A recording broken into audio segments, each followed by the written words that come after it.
Let us pray before anything. Mari kita tunduk kepala sekali lagi untuk berdoa. Dear Father, we thank you for this evening.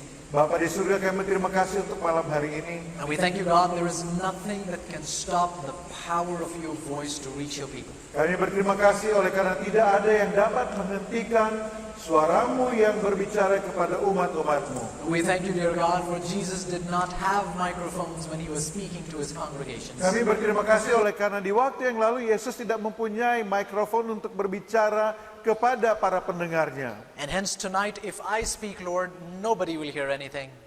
Namun Tuhan, pada malam hari ini ketika hambamu yang berbicara atas nama pribadi, tidak akan ada yang dapat mendengarkan hambamu. And so I just plead, God, that you would speak to your people. Itulah sebabnya mau berdoa, kiranya engkau yang akan berbicara kepada umatmu pada malam ini. Lord, if it is for your glory, may you bring back the electricity, we plead.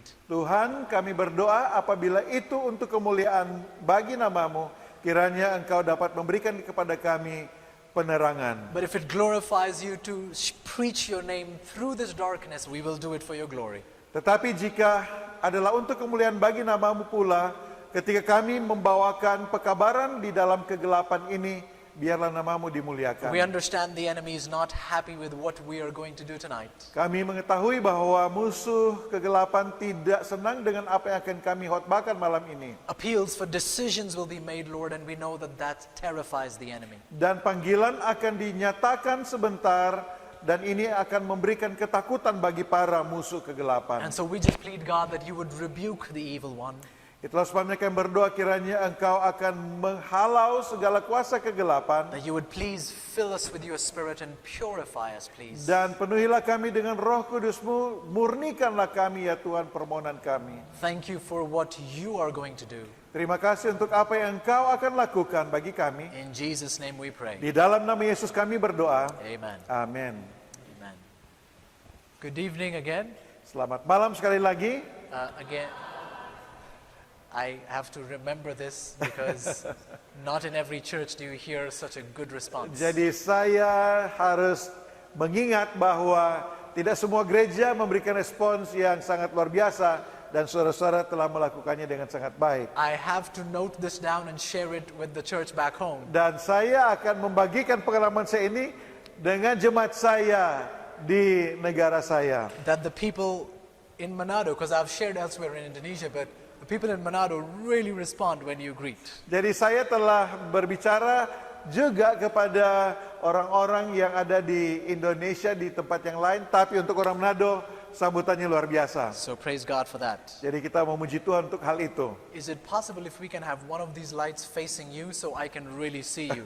Right now I'm just preaching to the flashlight and the Jadi cell saya phone. punya kerinduan kalau bisa ada cahaya yang boleh diarahkan kepada saudara, supaya saya juga bisa melihat saudara-saudara, karena saya sekarang ini berkhotbah, saya merasanya kepada dua cahaya yang ada di depan. Either you could turn one of these flashlights around, because I think the camera from this, or I don't know, whatever is best. Jadi boleh diatur supaya saya juga bisa melihat wajah saudara. I also understand why the enemy would be unhappy tonight. Jadi saya juga mengerti bahwa musuh kita akan tidak senang malam hari ini. We have a moment of appeals this evening. Jadi akan ada panggilan secara khusus malam hari ini. We've been learning so much. Kita sudah belajar begitu banyak. And what are we going to do with all that we're learning? Dan apa yang harus kita buat dengan apa yang kita sudah pelajari? And what was all of this for? Dan untuk apa kegiatan yang kita lakukan ini? And technically tonight's message should be for tomorrow morning. Secara teknis, pekabaran malam ini adalah untuk besok pagi. But some of my brothers and sisters don't come in the morning. Tetapi saya tahu bahwa di antara kita ada yang tidak bisa hadir besok pagi. And I understand you may have work to do. Saya tahu saudara-saudara punya pekerjaan yang harus dibuat. And so the final message is what I'm going to share tonight. Jadi pekabaran final kita akan dibawakan pada malam hari ini. Which does not mean this is the final message. We still have one tomorrow. Tapi tidak berarti bahwa ini sudah terakhir. Akan ada pekabaran buat besok hari. And tomorrow we're going to get deeper into the practical aspect of having a deeper connection and the need to have a deeper connection with Jesus. Jadi pada besok hari kita akan mempelajari tentang bagaimana kita dapat menggali lebih dalam, memiliki hubungan yang lebih akrab lagi dan lebih dalam dengan Yesus Kristus. That is a message that gets me excited, so please don't miss it. Dan pekabaran itu membuat saya sangat bersemangat, jadi jangan sampai kita kehilangan berkat pada besok hari. Tonight's message is about what do we do about all that we've learned? Dan pada malam hari ini pekabaran kita, apa yang harus kita buat dengan pekabaran yang sudah kita dengar sejauh ini? What was all of this for? Untuk apa semua yang kita sudah pelajari? Why did we do this exercise? Dan mengapa kita harus melalui kegiatan ini? And now that we've learned all this, where do we go? Dan sesudah kita mendengar, belajar tentang hal ini, kemana arah tujuan kita selanjutnya? So if you have your Bibles with you, Jadi saya mengundang kita membuka Alkitab kita. I'd like you to turn with me to the book of Joshua chapter 1. Kita akan membaca Yosua pasal 1. Yosua pasal 1. Now while you're turning there, I'm going to create a bit of a backdrop so that we can understand the story better. Jadi sebelum kita mempelajarinya, saya akan memberikan gambaran latar belakang dari kisah ini supaya kita dapat memahami kisah ini dengan lebih baik. Moses has died. Musa pada saat ini sudah meninggal. Joshua is called upon by God to fill in the shoes of the spiritual giant Moses. Dan Yosua dipanggil untuk memenuhi tanggung jawab yang besar yang sudah ditinggalkan oleh Musa, seperti dia harus memakai sepatu yang besar dari seorang yang hebat, yaitu Musa. And he is called now to lead the children of Israel into the promised land. Dan dia dipanggil untuk menuntun bangsa Israel ke tanah perjanjian. It's an important book in the Bible Buku ini adalah buku yang sangat penting di dalam di dalam Alkitab. because Joshua's story Oleh karena kisah dari Yosua is really a prefiguring. It is a teaser. It is a symbol of the greater story of humanity. Oleh karena cerita dari Yosua ini adalah merupakan satu gambaran awal yang memberikan gambaran kepada kita tentang bagaimana luar biasanya kasih Tuhan kepada kemanusiaan itu. You see, it was Moses' responsibility to guide the children of Israel into the promised land. Jadi kita sudah melihat bahwa Musa memiliki tanggung jawab menuntun bangsa Israel ke tanah perjanjian. But because Moses failed because of his own sin, Dan oleh karena kegagalan Musa, ada dosa Musa, you would remember the story when God had asked Moses to speak to the rock and he hit the rock twice. dan kita ingat bahwa Musa sudah diperintahkan oleh Tuhan berbicara kepada batu itu, tetapi Musa memukul batu itu 2 kali. Have you ever wondered why just because he hit the rock twice, God did not let him enter the promised land? Pernahkah kita bertanya-tanya kenapa hanya dengan memukul 2 kali dia tidak diizinkan untuk masuk ke tanah perjanjian? People have done much worse things. Ada orang lain yang sudah melakukan hal yang buruk sekali, lebih buruk dari memukul batu 2 kali. Why was Moses not allowed to enter the promised land for just because he hit the rock twice? Mengapa Musa tidak diizinkan masuk ke tanah perjanjian hanya karena dia memukul batu itu 2 kali? The answer is not what I'm going to tell you tonight. Nah, jawaban yang akan saya berikan bukanlah jawaban yang saudara harapkan yang akan diberikan pada malam hari ini. That will probably be for another time. Dan alasannya kita akan dengar mungkin di kesempatan yang lain. But because of Moses' sin, he's not allowed to take the children of Israel into the promised land. Nah, karena pelanggaran dosa Musa ini, dia tidak diizinkan untuk menuntun bangsa Israel ke tanah perjanjian. By the way, here's a question. Jadi ada pertanyaan di sini, Did Moses get to enter the promised land? apakah Musa akhirnya masuk ke tanah perjanjian? Did Moses get to enter the promised land? Apakah Musa masuk ke tanah perjanjian? Are you there? Spiritually, okay. Oke, secara rohani,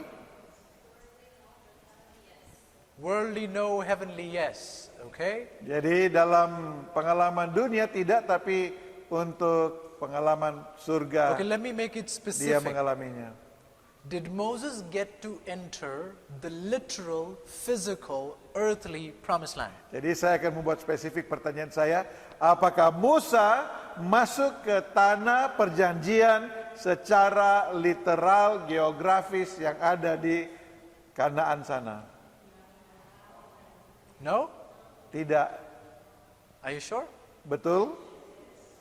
Are you sure? Betul. What if I prove you wrong? Bagaimana kalau saya buktikan bahwa saudara salah? In the book of Matthew, do you remember the Mount of Transfiguration? Di buku Matius, ingat bahwa ada ketika Yesus diubahkan, Where Jesus was with his disciples? di mana Yesus berada bersama dengan murid-muridnya. And who appeared to Jesus on the mountain? Ketika dia berdoa di gunung, siapa yang nampak di dalam Moses and doa Elijah. tersebut? Musa dan Elia. They were in the promised land. Mereka ada di tanah perjanjian. And this was not a vision of Moses, this was literal Moses. Dan ini bukan hanya satu khayal dari Musa, tetapi ini kehadiran Musa secara fisik, literal. Are you paying attention? Apakah saudara perhatikan ini? What seemed like a rejected prayer request Sepertinya di waktu yang lalu harapan dari Musa, doanya itu tidak dijawab. God eventually answered. Tetapi pada akhirnya Tuhan memberikan jawabannya buat Musa. Friends, God's delays don't always mean God's denials. Tuhan punya penundaan tidak berarti itu adalah penolakan Tuhan. Somebody needs to hear that tonight. Nah, saya ingin saudara mengingatnya sekali lagi. I know it. Oh, saya tahu, saya ingin saudara mengingatnya. Somebody's discouraged because it's delaying, it's taking too long. Ada yang merasa kecewa karena yang kita nantikan itu begitu lama. And sometimes our sins can delay what God wants to do in our lives. Tetapi kita harus ingat, terkadang dosa kita yang menghalangi jawaban doa. But God will teach us and wants to bring us to the point where we can taste His power. Tetapi Tuhan sedang menuntun kita agar supaya kita dapat merasakan kuasanya yang besar. So the next time someone asks, did Moses get into the promised land? Jadi kalau ada pendeta seperti yang begini atau orang seperti begini tanya, apakah Musa masuk ke tanah perjanjian? Your answer will be yes, eventually. Jawabannya pasti ya pada akhirnya. He did, not for too long, he was there just for a bit and he went back to heaven.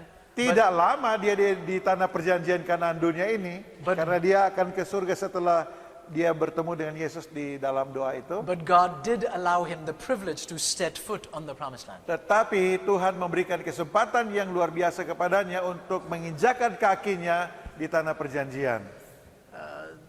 The whole concept takes us into a whole very deep study. We're not going to get into that tonight. Nah, ini ada pelajaran yang sangat mendalam, tapi kita Point tidak is- akan punya cukup waktu untuk mempelajarinya. Point is, Moses failed, Poin di sini adalah bahwa Musa gagal, and where Moses failed, Joshua had to come in and fulfill the work. dan ketika Musa gagal, di saat itulah Yosua dihadirkan untuk memenuhi apa yang tidak dilaksanakan oleh Musa. Does that story remind you of another story? Apakah kisah seperti ini mengingatkan kita kisah yang lainnya? Adam was the man created by God Adam adalah manusia yang diciptakan oleh Tuhan, who was to bring humanity closer in his relationship with God.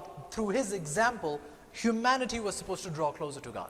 di mana Tuhan menghendaki agar kehidupan dari Adam ini boleh menarik dan membawa kemanusiaan, semua manusia itu datang lebih dekat kepada Tuhan melalui contoh kehidupan dari Adam ini. But because of Adam's sin, he could not fulfill that work. Tetapi oleh karena dosa dari Adam, maka dia tidak dapat memenuhi tanggung jawab ini.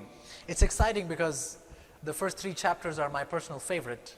Nah, menarik bahwa kalau kita mempelajari 3 pasal pertama dari Alkitab itu adalah bagian yang saya sukai. And there is so much we can study from the first 3 chapters. They're so important. Dan ada banyak hal yang kita bisa pelajari dari 3 pasal pertama Alkitab ini. Sister White tells us, as long as Adam was obedient to God, Nyonya Ellen White mengatakan, selama Adam patuh menurut kepada Tuhan, the animal kingdom also was obedient to mankind. dunia hewan, binatang-binatang ini akan patuh dan menurut kepada manusia. But the moment Adam and Eve disobeyed God, even animals stopped obeying them. Tetapi pada saat Adam dan Hawa tidak mentaati Tuhan, hewan-hewan ini tidak menuruti kehendak dari manusia. I find that to be a very powerful statement. Oh, pernyataan ini bagi saya adalah pernyataan yang sangat penuh dengan kuasa. Animals no longer saw the need to be subject to mankind. Binatang-binatang tidak lagi melihat mereka harus taat, patuh kepada manusia. In other words, every time you see a lion attack a man, you are seeing the result of disobedience. Jadi ketika kita melihat ada singa, binatang buas menyerang manusia, kita melihat inilah hasil dari ketidaktaatan manusia kepada Tuhan. It's fascinating to consider that. Oh, sangat menakjubkan untuk memikirkan akan hal ini.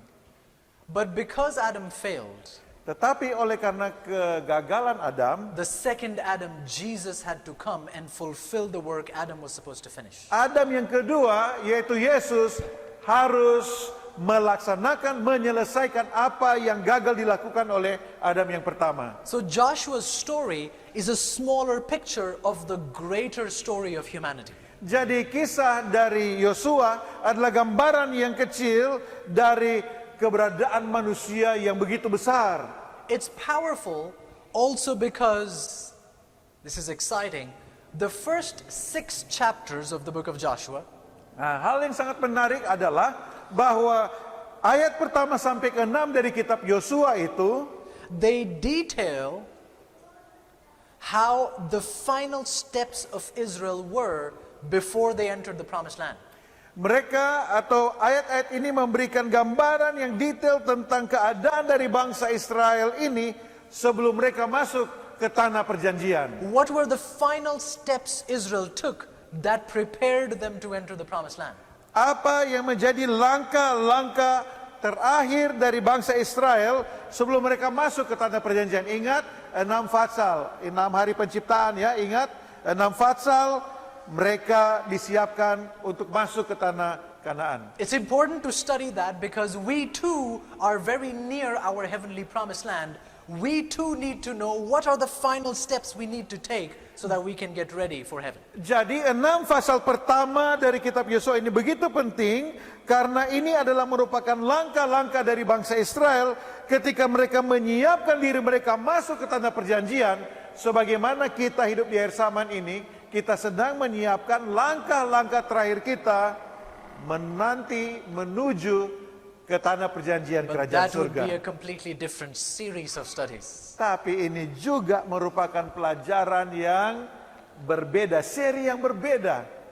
But the encouragement there is to study the book of Joshua. It's important. Tetapi saya ingin memberikan penekanan pada malam hari ini dari apa yang sudah disampaikan tadi, bahwa penting bagi saudara saya untuk mempelajari kitab Yosua. There's another interesting reason, Ada alasan lainnya, and that is that the Joshua, the character, bahwa Yosua, tokoh utama dari kitab ini, shares the same name as Jesus.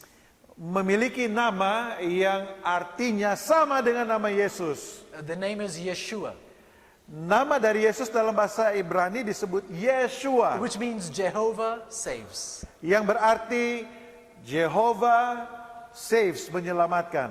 And so it's beautiful that Joshua, even in his name, is a picture of the coming Jesus. Dan sangat indah sekali oleh karena nama dari Yosua itu adalah gambaran dari Yesus Kristus yang akan datang. All of that was introduction to the message. Dan ini hanya pendahuluan dari pekabaran kita malam hari ini. Now we're getting ready to get to the Jadi message. kalau begitu kita sudah siap untuk menerima pekabaran kita. Joshua chapter 1 verse 10. Yosua 1 ayat 10 berkata sebagai berikut.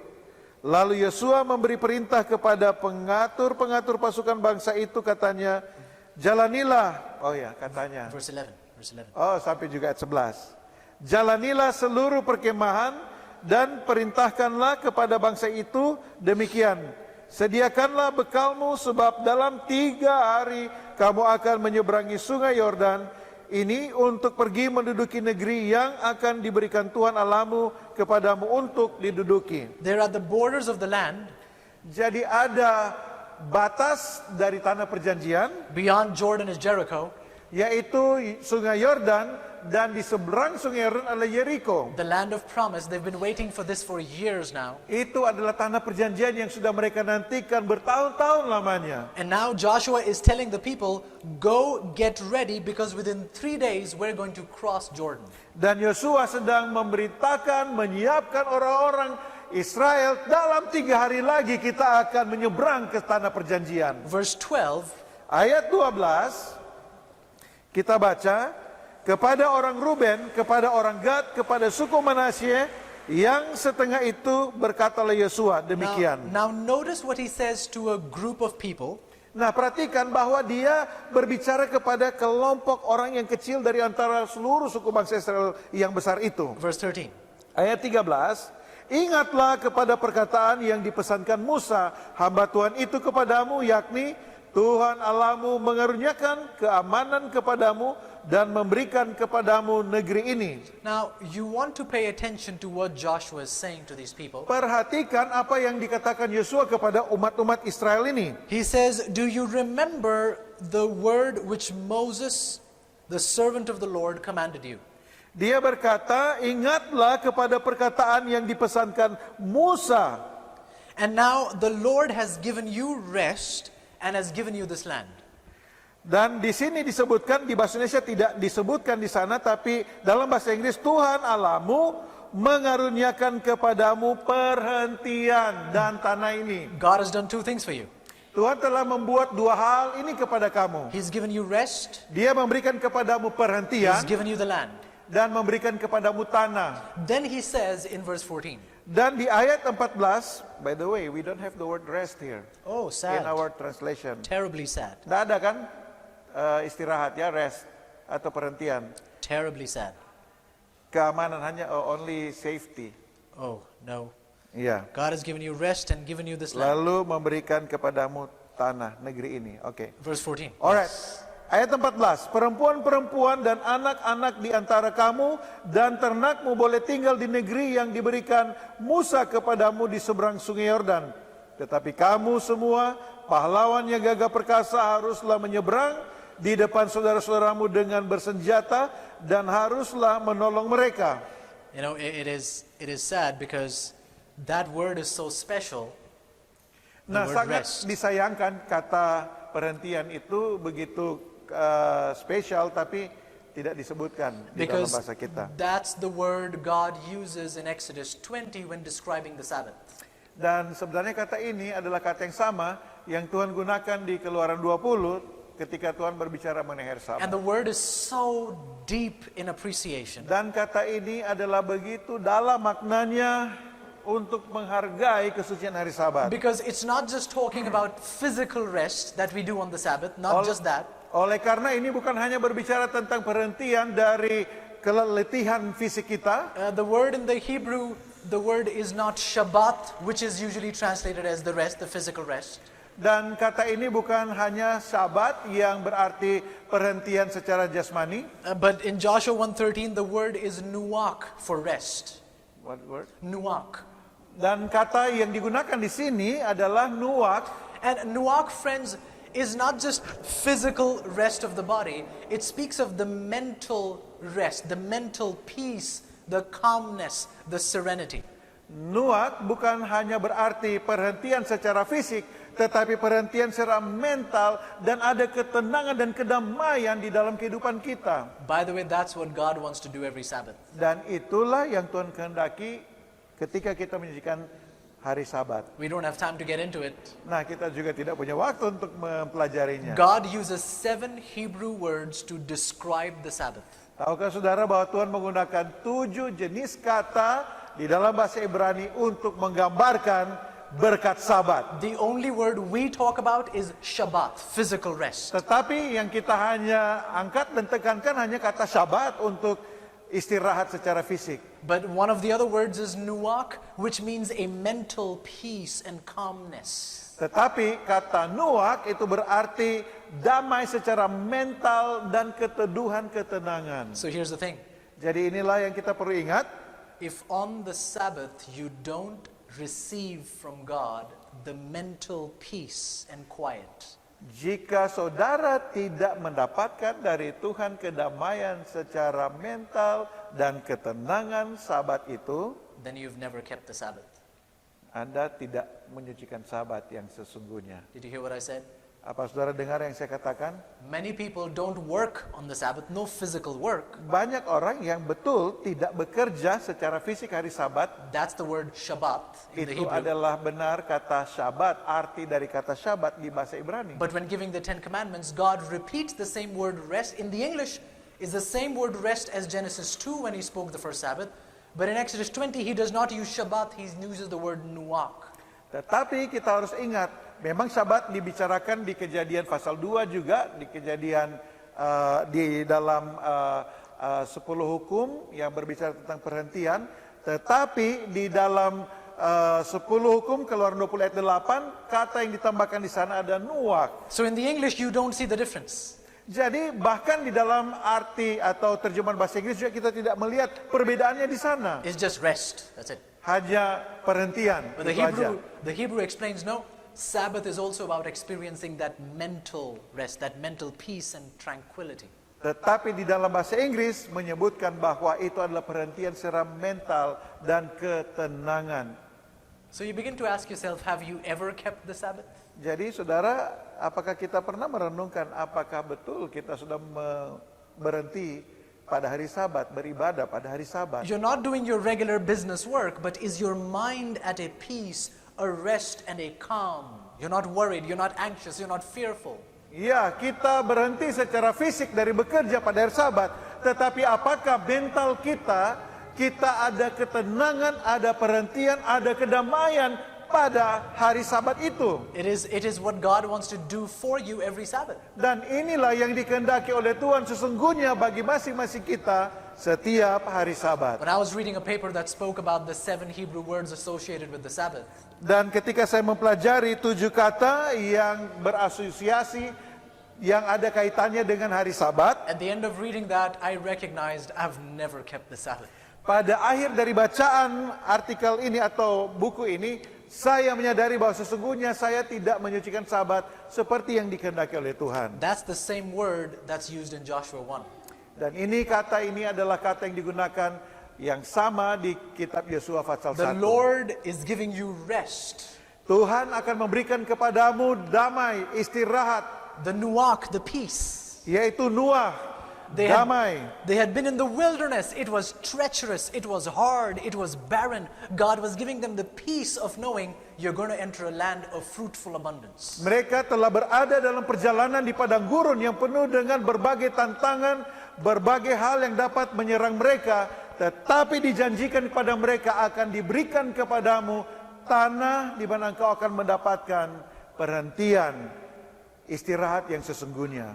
Joshua is reminding them, God has given you the land, God has given you rest. Tuhan melalui Yosua mengingatkan bangsa Israel bahwa Tuhan memberikan kepadamu negeri perjanjian itu, tetapi juga perhentian. These past few days, God has been appealing to us to receive Jesus. Nah, sepanjang pekan ini kita telah diingatkan untuk menerima Yesus Kristus. God has been revealing to us our brokenness and our need to run to Jesus right now. Tuhan telah menyatakan kepada kita bahwa kita sesungguhnya hancur dan kita memerlukan Yesus Kristus, kita harus datang kepadanya. Because in Matthew 11, Jesus says, come to me and I will give you rest. Oleh karena di dalam Matius 11, Yesus bermohon kepada kita, marilah kepadaku, dan aku akan memberikan kepadamu perhentian. Rest is only in Jesus. Perhentian yang sejati hanya di dalam Yesus Kristus. To be built on the rock, it means to experience the rest that the rock brings. Untuk dibangun di atas batu penjuru itu adalah juga untuk menerima damai,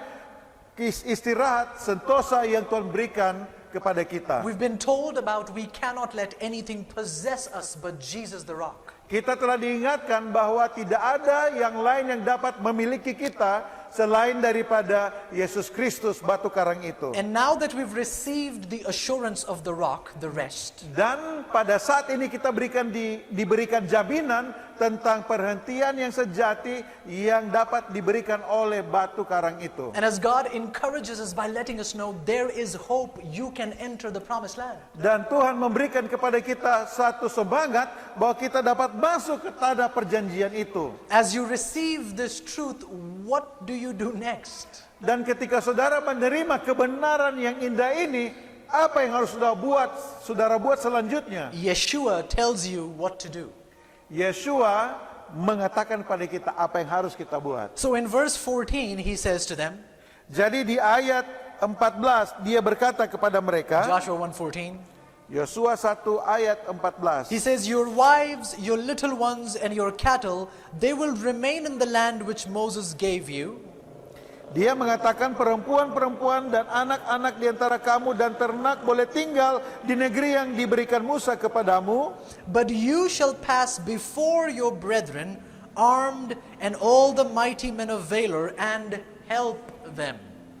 Tetapi semua pahlawan yang gagah perkasa haruslah menyeberang di depan saudara-saudaramu dengan bersenjata dan haruslah menolong mereka. Did you hear what Joshua said? Apa saudara perhatikan yang dikatakan oleh Yosua? You've got the land. Engkau telah memperoleh tanah perjanjian itu. You've received the assurance of Jesus who gives you rest. Engkau telah menerima janji bahwa Yesus akan memberikan kepadamu He perhentian. says, now what I want you to do is to go out there and help those who don't have the rest, who don't have the land. Perhatikan ini. Sekarang mereka diminta agar supaya mereka boleh menolong orang lain yang belum memperoleh tanah perjanjian, yang belum memperoleh perhentian itu untuk memperoleh perhentian di dalam Yesus. You were given rest not just for yourself, you were given rest so that you can go give rest to somebody else. Karena saudara diberikan perhentian bukan untuk dinikmati oleh dirimu sendiri, tetapi engkau harus membagikan itu kepada orang lain agar mereka juga boleh memperoleh perhentian. If you turn to the New Testament, Jika kita pergi ke kitab perjanjian baru, listen to the words of Paul as he speaks to what God's people should be doing in these last days. mari kita dengarkan perkataan dari Rasul Paulus kepada orang-orang yang hidup di akhir zaman. Listen to 2 Corinthians chapter 1. Kita ikuti pembacaan di 2 Korintus pasal 1. 2 Corinthians 1 verse 4. Here Paul is speaking about God who is our comforter. 2 Korintus 1 verse 4 ya. 4, yes. Oke.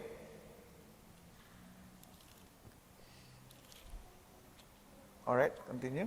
Yes, so here Paul is speaking about God who is the God of all comfort, and notice what he says about him. Dan di sini kita bisa melihat bahwa Rasul Paulus sedang menekankan bahwa Tuhan Allah kita adalah Allah sumber penghiburan. Dan perhatikan ayat 4. 2 Korintus 1 ayat 4. Yang menghibur kami dalam segala penderitaan kami, sehingga kami sanggup menghibur mereka yang berada dalam bermacam-macam penderitaan dengan penghiburan yang kami terima sendiri dari Allah. Did you catch that? Apakah saudara menangkap ini? God comforts us Tuhan memberikan kepada kita penghiburan so that we can go comfort someone else in their agar trial. kita menolong, menghibur orang lain. It's exactly what Joshua was saying in Joshua 1. Dan inilah yang sebenarnya dikatakan oleh Yosua dalam Yosua 1. The reason why you have been given Jesus is so that you can go out and give Jesus to someone else. Alasannya mengapa engkau telah memperoleh Yesus Kristus, agar supaya engkau dapat membagikan Yesus kepada orang lain. You have been given the assurance of a heavenly promised land. Now go tell the world and give them the same assurance. Engkau telah menerima jaminan untuk negeri yang Tuhan siapkan itu. Bagikan jaminan itu ke tanah perjanjian yang Tuhan siapkan bagi mereka juga. He's saying you should go out there and help the people. Yosua mengatakan engkau harus pergi untuk menolong orang-orang lainnya. Maybe someone says, I've tried to help others. Barangkali kita memberikan alasan, oh saya sudah menolong orang, berusaha menolong mereka. But the reality is, it's not been very successful. Tetapi kenyataannya ya tidak sesukses yang kita You know, harapkan. I've tried my best, but they don't respond to the message. Karena saya sudah berusaha sedemikian rupa, tapi mereka tak menyambut pekabaran itu. So what can I do when people are not willing to respond to the Jadi message? apa yang harus saya buat kalau orang tidak mau menyambut pekabaran kita? Perhaps someone is even saying, brother, I have helped people, but how long do I keep helping them? How long do I keep telling them about Jesus? Dan mungkin ada yang berkata, saya sudah menolong mereka, tapi berapa lama lagi yang saya perlukan waktu untuk menolong dan terus menolong mereka? I think they just have a hard heart. I don't think they will ever respond. Saya pikir mereka punya hati yang keras dan mereka tidak akan merespon tentang panggilan ini. Have you ever wondered, what if God said that about us?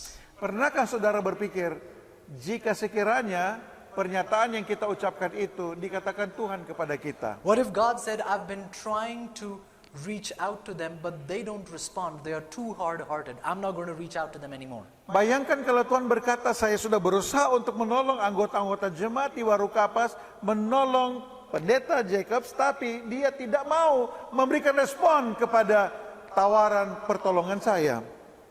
If God does not give up on us, Nah, jika Tuhan tidak pernah menyerah untuk selalu menolong kita, why do we so easily give up on each other? mengapa kita begitu mudah untuk menyerah ketika kita berusaha untuk menolong orang lain? Are you listening? Apakah saudara memperhatikan hal ini? If Jesus does not give up on you, Jika Tuhan tidak dengan mudah untuk menyerah menolong kita, we sin every day, and every day He wakes us up to give us another chance to live with Him. kita berdosa setiap hari, tetapi Tuhan membangunkan kita dan memberikan kesempatan untuk kita hidup. If He does not give up on us, Jika Tuhan tidak menyerah bagi kita, I don't think we have the right to give up on others. itulah sebabnya saya berpikir kita tidak punya hak Josh. untuk menyerah kepada orang lain. So Joshua says, go help them. Jadi Yosua memerintahkan kepada bangsa ini, bantulah mereka. But Joshua, they don't respond. How long will I help them? Tetapi kalau mereka tidak mau memberikan respon, berapa lama lagi kami harus menolong mereka? Joshua answers in Joshua 1:15. Yosua menjawab di Yosua 1 ayat yang keempat. Notice what he says. Perhatikan apa yang dia katakan. Yosua 1 ayat 15 ya. 15, right? Yeah, just the first sentence. Until the Lord has given your brethren rest. Iya. Jadi bagian pertama, sampai Tuhan mengaruniakan keamanan kepada saudara-saudaramu. Listen to Joshua's words. He says, help them until the Lord has given them the same rest as He has given you. Perhatikan apa yang dikatakan oleh Yosua, sampai mana? Sampai Tuhan mengaruniakan keamanan, atau di sini rest. Friends, this is a rough message. Ini adalah pekabaran yang sangat tegas. Don't give a few Bible studies and leave them. Don't do that. Jangan pernah kita memberikan hanya beberapa pelajaran kitab lalu kita tinggalkan mereka. Help them find the same comfort, assurance, and peace that God has given you in your life. Tolong mereka, orang-orang yang kita jangkau itu, sampai mereka akhirnya menemukan damai sejati sebagaimana yang kita telah miliki. Those are the words of Joshua. He doesn't just say give them rest. He says give them rest as God has given you. Ini adalah perkataan dari Yosua. Berikanlah kepada mereka keamanan atau ketenangan, damai sebagaimana yang telah Tuhan berikan kepadamu. In verse 15 he continues and says, help them until they also have possessed the land which the Lord your God giveth them. Selanjutnya ayat 15 mengatakan, dan mereka juga menduduki negeri yang akan kuberikan kepada mereka oleh Tuhan Allahmu. So wait a minute. Jadi coba kita perhatikan ini. Don't just share a few Bible studies and walk away. Jangan hanya membagikan beberapa ayat pelajaran Alkitab lalu kita meninggalkan But mereka. be with them until they enter the promised land at the coming of Jesus. Tetapi kita harus tetap setia bersama dengan mereka sampai mereka juga akan menerima keselamatan untuk mewarisi kerajaan surga yang Tuhan sudah janjikan kepada kita. Keep helping them until they have the same assurance of eternity with Jesus that you have.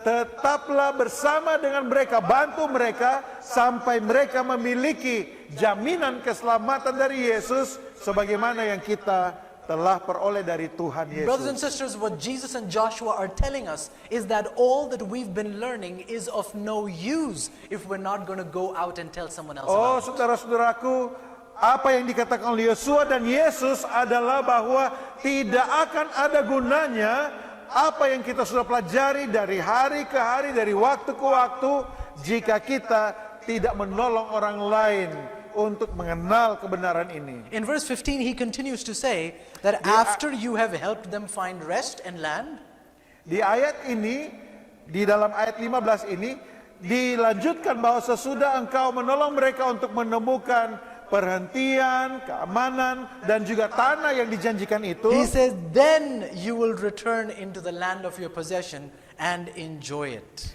barulah engkau akan kembali ke tanahmu dan menikmatinya.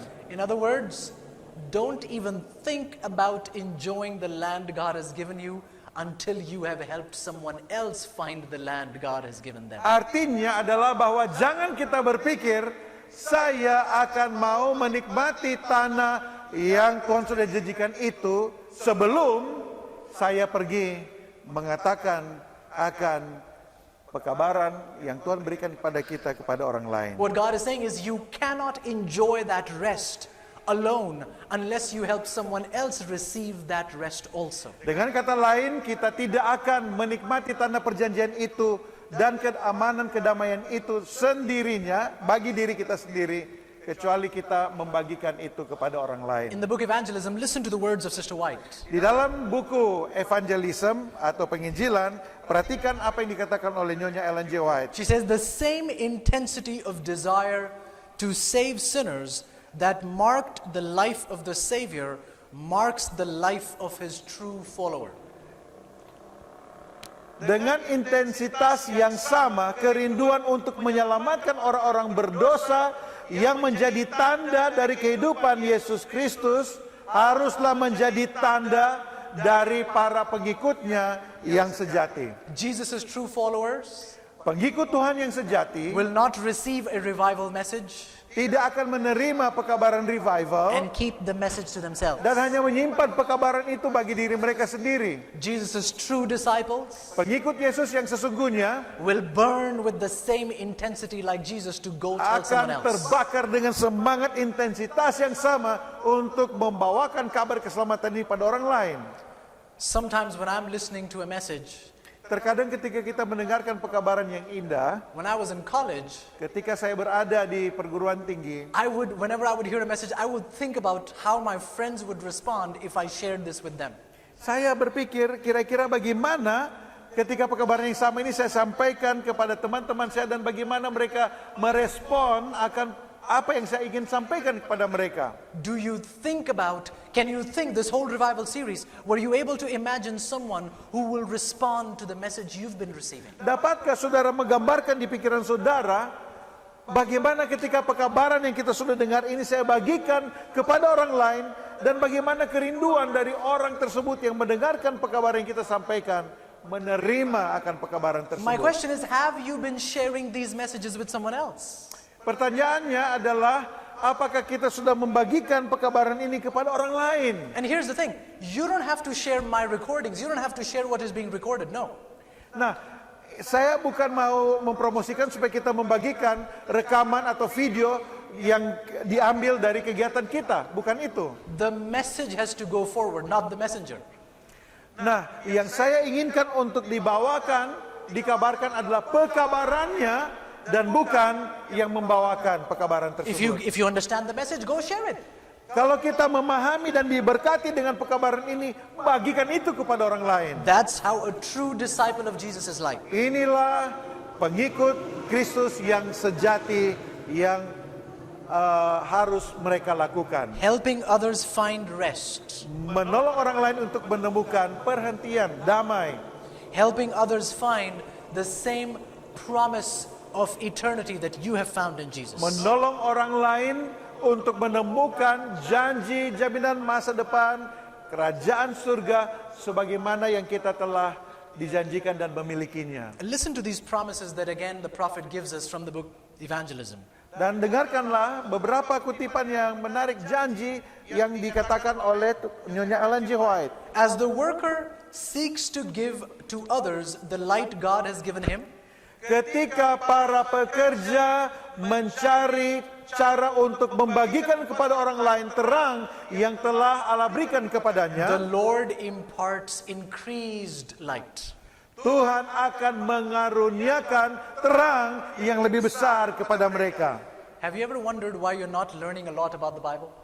Pernahkah saudara berpikir kenapa saya tidak banyak belajar dan menemukan kebenaran di dalam Alkitab ini? But I'm reading, but I'm not understanding a lot. Saya baca-baca tapi saya tidak paham. The prophet says if you want more light, you have to share the light you already have. Nyonya Ellen G. White mengatakan agar supaya kita memahami akan firman yang kita baca, bagikan itu kepada orang lain dan engkau akan menerima penerangan kebenaran yang lebih besar lagi. When I first started sharing messages, Ketika saya pertama kali mulai membagikan apa yang saya terima, I would come across a really good message. saya menemukan pekabaran yang sangat bagus. And I'd say, Lord, I really have to share this with my friends. Dan saya berjanji kepada Tuhan, saya harus membagikan ini kepada sahabat-sahabatku. But I would think, I need to save this for a big day, like a Sabbath day or some big event. Tapi saya berpikir, nanti tunggu kalau nanti banyak orang, seperti di hari Sabat, mungkin di khotbah, baru saya akan bagikan pekabaran ini. And the impression would be, share it now. Tetapi impresi yang saya terima dari Tuhan adalah bagikan itu sekarang. But God, if I share this now, what will I share later? Tetapi saya berkata, Tuhan kalau saya mau bagikan sekarang dengan kelompok yang kecil, apa yang akan saya bagikan nanti ketika saya dipercayakan untuk membagikan pekabaran kepada banyak orang? This is a good message, I'll share it for another day. Karena ini pekabaran bagus sekali, nanti lain kali saya akan bagikan itu. Share it now. Tetapi saya mendapatkan kesan harus dibagikan saat itu juga. And whenever I would obey.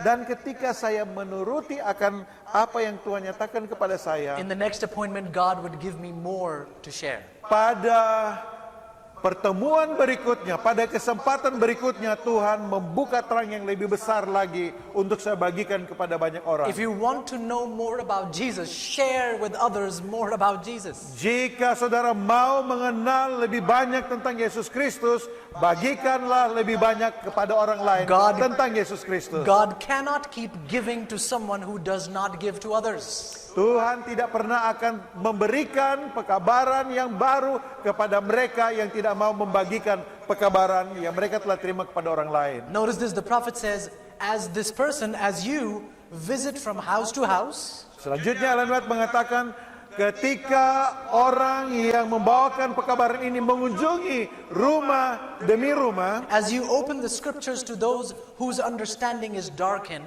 dan ketika kita membuka Alkitab ini untuk orang-orang yang pikiran mereka belum diterangi atau masih dalam kegelapan, angels of God will be close beside you. malaikat-malaikat surga akan berada di sampingmu. They will be there to impress the heart of the one who is athirst for the water of life. Dan mereka akan memberikan pemahaman kepada orang-orang yang merindukan haus akan kebenaran. Isn't it exciting?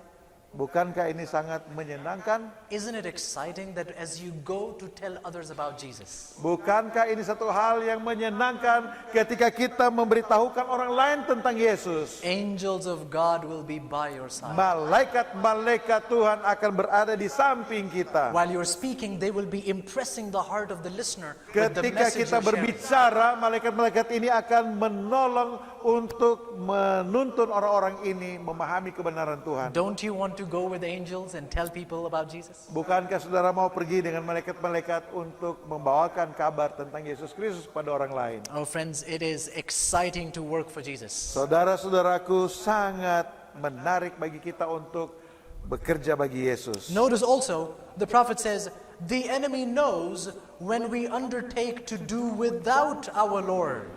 Dan disebutkan juga bahwa para orang-orang jahat atau musuh-musuh kita mengetahui bahwa ketika kita mau melakukan pekerjaan Tuhan ini tanpa Tuhan kita, And the enemy is there, ready to fill our minds with his evil suggestions that we may fall from our steadfastness. maka musuh-musuh itu ada di sana dan mereka siap untuk menaruh di dalam pemikiran kita dengan segala anjuran-anjuran mereka yang jahat. Did you catch that? Dan mereka mau membuat kita untuk jatuh. Many people rely on their talent to be able to share. Jadi setan bekerja keras, ya. Dan setan mau meyakinkan bahwa kita dapat mengandalkan diri kita. Did you hear what I said? Dan kalau kita mengandalkan diri kita, kita akan gagal. Some ministers think, Beberapa pendeta berpikir, oh, my language is so good, I can convert all of them. oh, saya punya gaya berbicara itu sangat baik, saya dapat menobatkan orang-orang yang saya temui.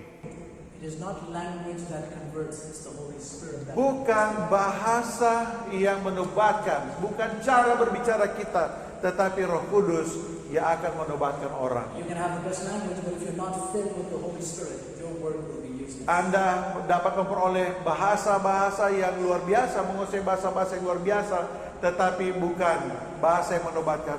Itulah pekerjaan Roh The prophet Kudus. tells us that the devil knows when you are doing God's work in your own strength. Nyonya Ellen G. White mengatakan bahwa si jahat mengetahui ketika kita mau melakukan pekerjaan Tuhan dengan kekuatan diri kita sendiri. And he will fill your mind with all kinds of evil suggestions so that you don't stay firm for the Lord. Dan setan akan berusaha memenuhi pikiran kita dengan berbagai ide-ide yang jahat, dan kita akhirnya tidak dapat berdiri teguh. Friends, this is very important to understand. Jadi ini adalah hal yang perlu kita pahami. And the reason for that is found in the book of Exodus. Dan alasan tentang hal ini kita bisa temukan di dalam buku Keluaran. The reason why this is important, Alasan mengapa hal ini penting, while some rely on their talent to be able to share Jesus, untuk beberapa orang yang mengandalkan talenta mereka untuk membagikan kebenaran ini, I know there are some of you here who don't want to share because you say, I don't have the talent to share. saya tahu bahwa ada di antara kita banyak yang mengatakan bahwa, oh, saya tidak bisa membagikan Injil ini oleh karena saya tidak punya talenta untuk membagikannya. And I want my young friends to especially listen to what I'm going to say. Tetapi saya ingin untuk anak-anak muda mendengarkan apa yang ingin saya katakan. Sister White says, Nyonya Ellen G. White katakan, every youth setiap anak muda is given the talent of speech. diberikan talenta untuk berbicara. Did you hear what I just said? Saudara dengar apa yang saya katakan? Every youth is given the talent of speech. Setiap anak muda diberikan talenta untuk berbicara. Not one of you can tell me, I don't have the talent to share God's word. Jadi tidak ada satupun yang dapat mengatakan saya tidak punya talenta untuk membagikan kebenaran. If I start saying, I as a young person don't have the talent to share, Jika saya sebagai orang muda mengatakan saya tidak punya talenta untuk berbicara, either I am lying or the prophet is lying. itu berarti saya yang berdusta ataupun Nyonya Ellen G. White yang berdusta. And you know very well who's lying. Dan saudara akhirnya mengetahui sebenarnya siapa yang berdusta. Every youth is given the talent of speech, and she says we have to improve that talent for God's glory. Nyonya Ellen G. White mengatakan setiap orang muda diberikan talenta untuk berbicara, dan kita harus meningkatkan kemampuan ini bagi kemuliaan Tuhan. So study how to share God's word. Jadi belajar bagaimana untuk membagikan firman Tuhan. And let me tell you something. Mari saya katakan sesuatu kepada kita. I am not a preacher or anything. Saya bukan seorang pengkhotbah, But the way I am more comfortable sharing is because I've shared so much by God's grace. tetapi kenapa saya bisa merasa nyaman untuk membagikan Injil ini? Oleh karena saya berulang-ulang kali mengkhotbahkan, membagikan kebenaran Tuhan. Sometimes I've been amazed how words come together that I'm not even putting together in my mind. Terkadang saya juga terkejut oleh karena saya tidak tahu kata-kata yang keluar dari mulut saya itu adalah kata-kata yang diatur oleh Tuhan. But I know there are some, even my older friends here, Dan saya tahu ada beberapa dari sahabat-sahabat saya yang lebih senior dari saya di who say, sini. no, brother, I cannot speak very well. I don't have that talent. Oh, kita sudah tua jadi saya tidak punya kemampuan untuk berbicara. I want to tell you the story of Moses. Saya mau katakan cerita dari Musa. God says to Moses, Moses, go, speak to my people, go speak to Pharaoh. Tuhan berkata kepada Musa, berbicaralah kepada bangsa Israel dan engkau berbicara juga kepada Firaun. In Exodus chapter 4, we pick up the story in verse 10. Dan di dalam Keluaran 4 ayat 10, Exodus 4 verse 10. Keluaran 4 ayat 10, kita akan baca. Keluaran 4 ayat 10. Lalu kata Musa kepada Tuhan, Tuhan, aku ini tidak pandai berbicara, dahulu pun tidak, dan sejak engkau berfirman kepada hamba-Mu pun tidak, sebab aku berat mulut dan berat lidah. Can someone relate? Apa ada yang sama dengan ini? Does someone relate to Moses? Adakah kita yang boleh menghubungkan pengalaman Musa dengan kehidupan kita? Lord, yeah, that's my story. I'm not eloquent. Inilah saya. Saya tidak pandai berbicara. Notice what God is saying to you, what He said to Moses. Perhatikan apa yang dikatakan oleh Tuhan kepadamu, sebagaimana Tuhan katakan ini kepada Musa. In verse 11, God asked Moses, who made man's mouth? Di dalam ayat 11, Tuhan bertanya kepada Musa, siapa yang membuat lidah manusia? Who makes the dumb or deaf or the seeing or the blind? Siapakah yang membuat orang bisu atau tuli? Verse 12, now therefore go, and I will be with your mouth and teach you what you shall say. Ayat 12 berkata, oleh sebab itu pergilah, aku akan menyertai lidahmu dan mengajar engkau apa yang harus kau katakan. Did God ask Moses, Moses, do you have the talent of speaking? Is that what God asked? Apakah Tuhan bertanya-tanya, Musa, apakah engkau punya talenta untuk berbicara? No. Tidak. He said, Moses, go. Dia katakan pada Musa, pergi. I will be with your mouth. I will tell you what to say. Aku akan menjadi mulutmu, aku akan mengajarkan kepadamu apa yang kau harus katakan. Now friends, if God tells you that, you have every reason with excitement to go, hey, I don't need to worry. God will tell you what to say. Nah, sahabat-sahabatku, kalau Tuhan yang mengatakan itu kepada saudara-saudara, kita tidak perlu khawatir. Kita akan mempunyai sesuatu untuk dikatakan, dan itu datangnya dari Tuhan. But listen to Moses in verse 13. Tapi kita dengar apa yang dikatakan Musa di ayat 13. He says, Lord, send, I pray thee, by the hand of him whom thou wilt send. Can you say that Exodus again? 4:13. Let me check again. Oke, Keluaran 4 ayat 13. Tapi apa yang dikatakan oleh Musa adalah, tetapi Musa berkata, Tuhan, utuslah kiranya siapa saja yang patut kau utus. And now I need you to notice God's response. Tetapi perhatikan apa respons dari Tuhan terhadap perkataan Musa ini. Moses is unwilling, Lord, I don't have the talent. Musa tidak bersedia, dia katakan tidak punya talenta itu. And God says in verse 14, it says, Tapi ayat 14 Tuhan berkata, it says, the anger of the Lord was kindled against Moses. maka bangkitlah murka Tuhan terhadap Musa. Are you there? Apakah saudara perhatikan ini? The Bible says God got angry with Moses. Alkitab mengatakan Tuhan murka kepada Musa. Is someone listening? Saudara perhatikan ini? God said, go, I will tell you what to say. Tuhan berkata, Musa pergi, aku akan mengatakan kepadamu apa yang harus engkau katakan. But he's saying, I don't have the talent. Tetapi Musa katakan, saya tidak punya talenta Tuhan. And God is angry with Moses. Tetapi Tuhan murka kepada Musa. And now I need you to notice what God says to Moses. Dan perhatikan apa yang dikatakan Tuhan kepada Musa. Verse 14, he says, Ayat 14. is not Aaron the Levite thy brother? Ayat 14. Is it 14 or 15?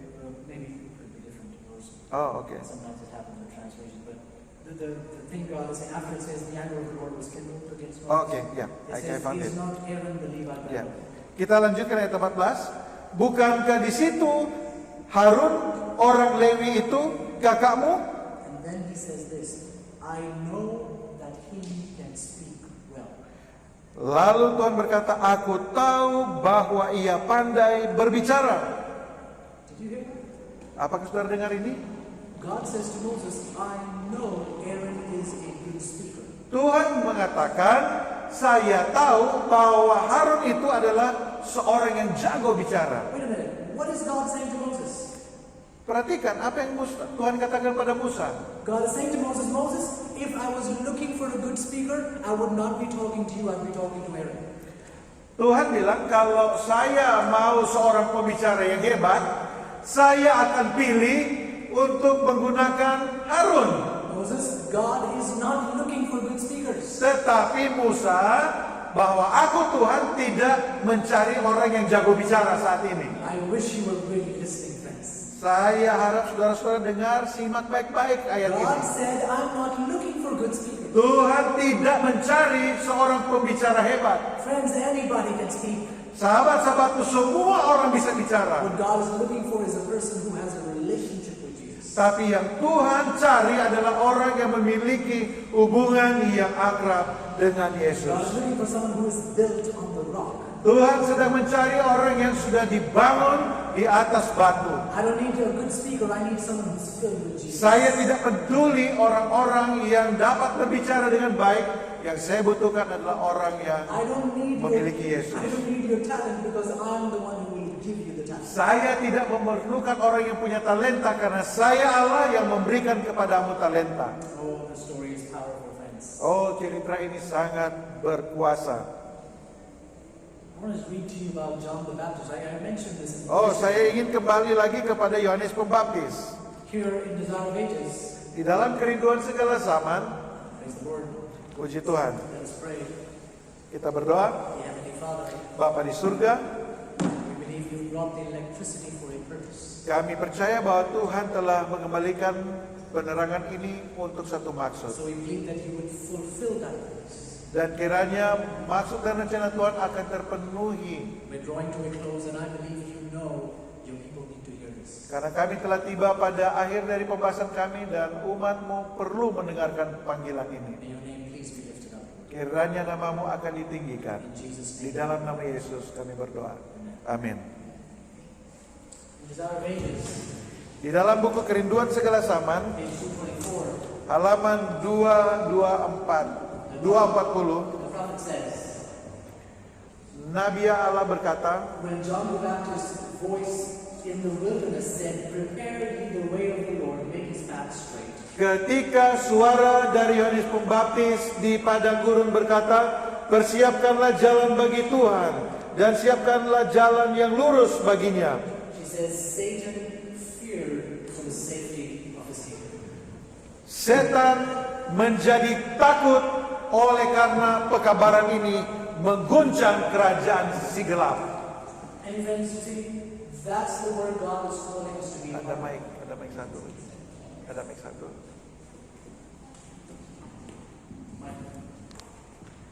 Ya. That is the word God is calling us to be a part of. Dan pekabaran yang akan mengguncangkan kerajaan kuasa kegelapan ini adalah panggilan yang Tuhan inginkan untuk kita lakukan dewasa ini. That when we go with Jesus, Tatkala kita pergi bersama dengan Yesus, even the devil will be afraid of us. bahkan kuasa kegelapan iblis itu akan takut. Kerajaannya akan bergetar oleh karena pekabaran In kita. another quote, the prophet says, the message will be carried not so much by argument, Di dalam kutipan yang lain, Evangelism 701, pekabaran ini akan dibawakan bukan dengan cara argumentasi, but by the deep conviction of the Spirit of God. tetapi oleh satu keyakinan yang teguh dari kuasa Roh Kudus. It will be the power of the Holy Spirit that will impact you when you share God's word. Adalah kuasa Roh Kudus yang akan membawa pengaruh yang besar ketika kita membawakan pekabaran ini. There's so much here we could draw on. Oh, ada begitu banyak kutipan yang kita boleh pelajari. But towards the close, I want you to go with me to Judges chapter 5. Tetapi pada akhir dari pembahasan kita membuka Hakim-Hakim, Judges chapter 5, Hakim-Hakim 5, verse 15. ayat 15. As we close, I would like you to pay attention to this very shocking story in the book of Judges chapter 5. Jadi di sini ada satu kisah yang sangat menakjubkan di Hakim-Hakim 5 ayat 15. The people of God have just had a victory over an enemy army. bahwa umat-umat Tuhan, bangsa Israel baru saja memperoleh kemenangan dari musuh mereka. And Deborah is singing a song about it. Dan Deborah menyanyikan lagu tentang hal ini. Notice what she mentions about what happened in the battle. Perhatikan apa yang dia sebutkan di dalam pertempuran tersebut. Let's pray again. Mari kita berdoa. Dear Father in heaven, Bapa kami yang di surga, as we near the end, we see the enemy destroyed. ketika kami berada pada akhir dari pekabaran ini, kami mengetahui bahwa musuh kami sedang mengganggu kami. But Lord, we plead with you whether it's loud music, Tapi Tuhan, kami berdoa, apakah itu suara musik yang keras or whether it's the lack of electricity, atau gangguan listrik, help us to go forward with Jesus. tolong kami untuk terus maju bersama We Yesus. plead for you to rebuke the darkness Kami mohon kepadamu untuk menghalau segala kuasa kegelapan, and to exalt your name in our midst. dan biarlah namamu dapat ditinggikan In Jesus' name, di dalam nama Yesus. amen. Amin. Judges chapter 5. Hakim-Hakim pasal 5. Notice Deborah sing about what the battle, from what took part in the battle. Perhatikan apa yang dinyanyikan oleh Deborah tentang kejadian di dalam peperangan itu. Judges 5:15. Kita baca Hakim-Hakim 5 ayat 15. Juga para pemimpin suku Isaskar menyertai Deborah, dan seperti Isaskar demikianlah Naftali menyertai Barak.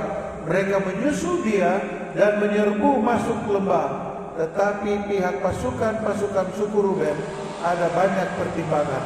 Now it says Barak, she says, he was so willing to help in the battle.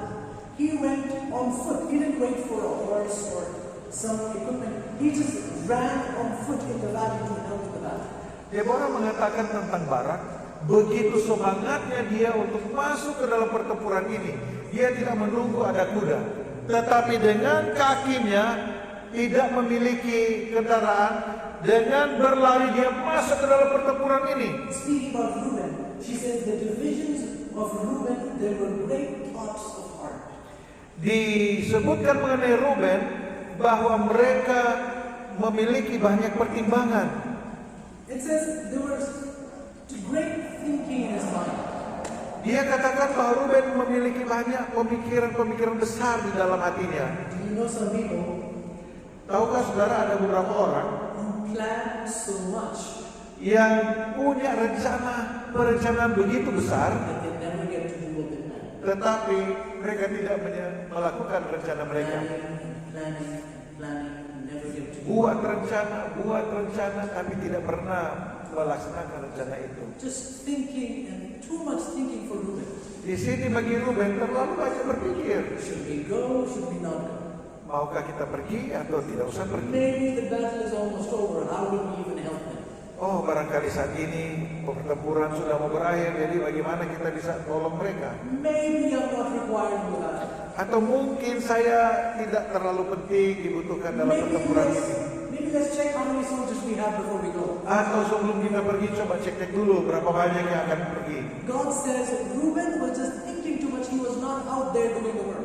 Dan Tuhan berkata bahwa Ruben terlalu banyak berpikir dan dia tidak pergi. Verse 17.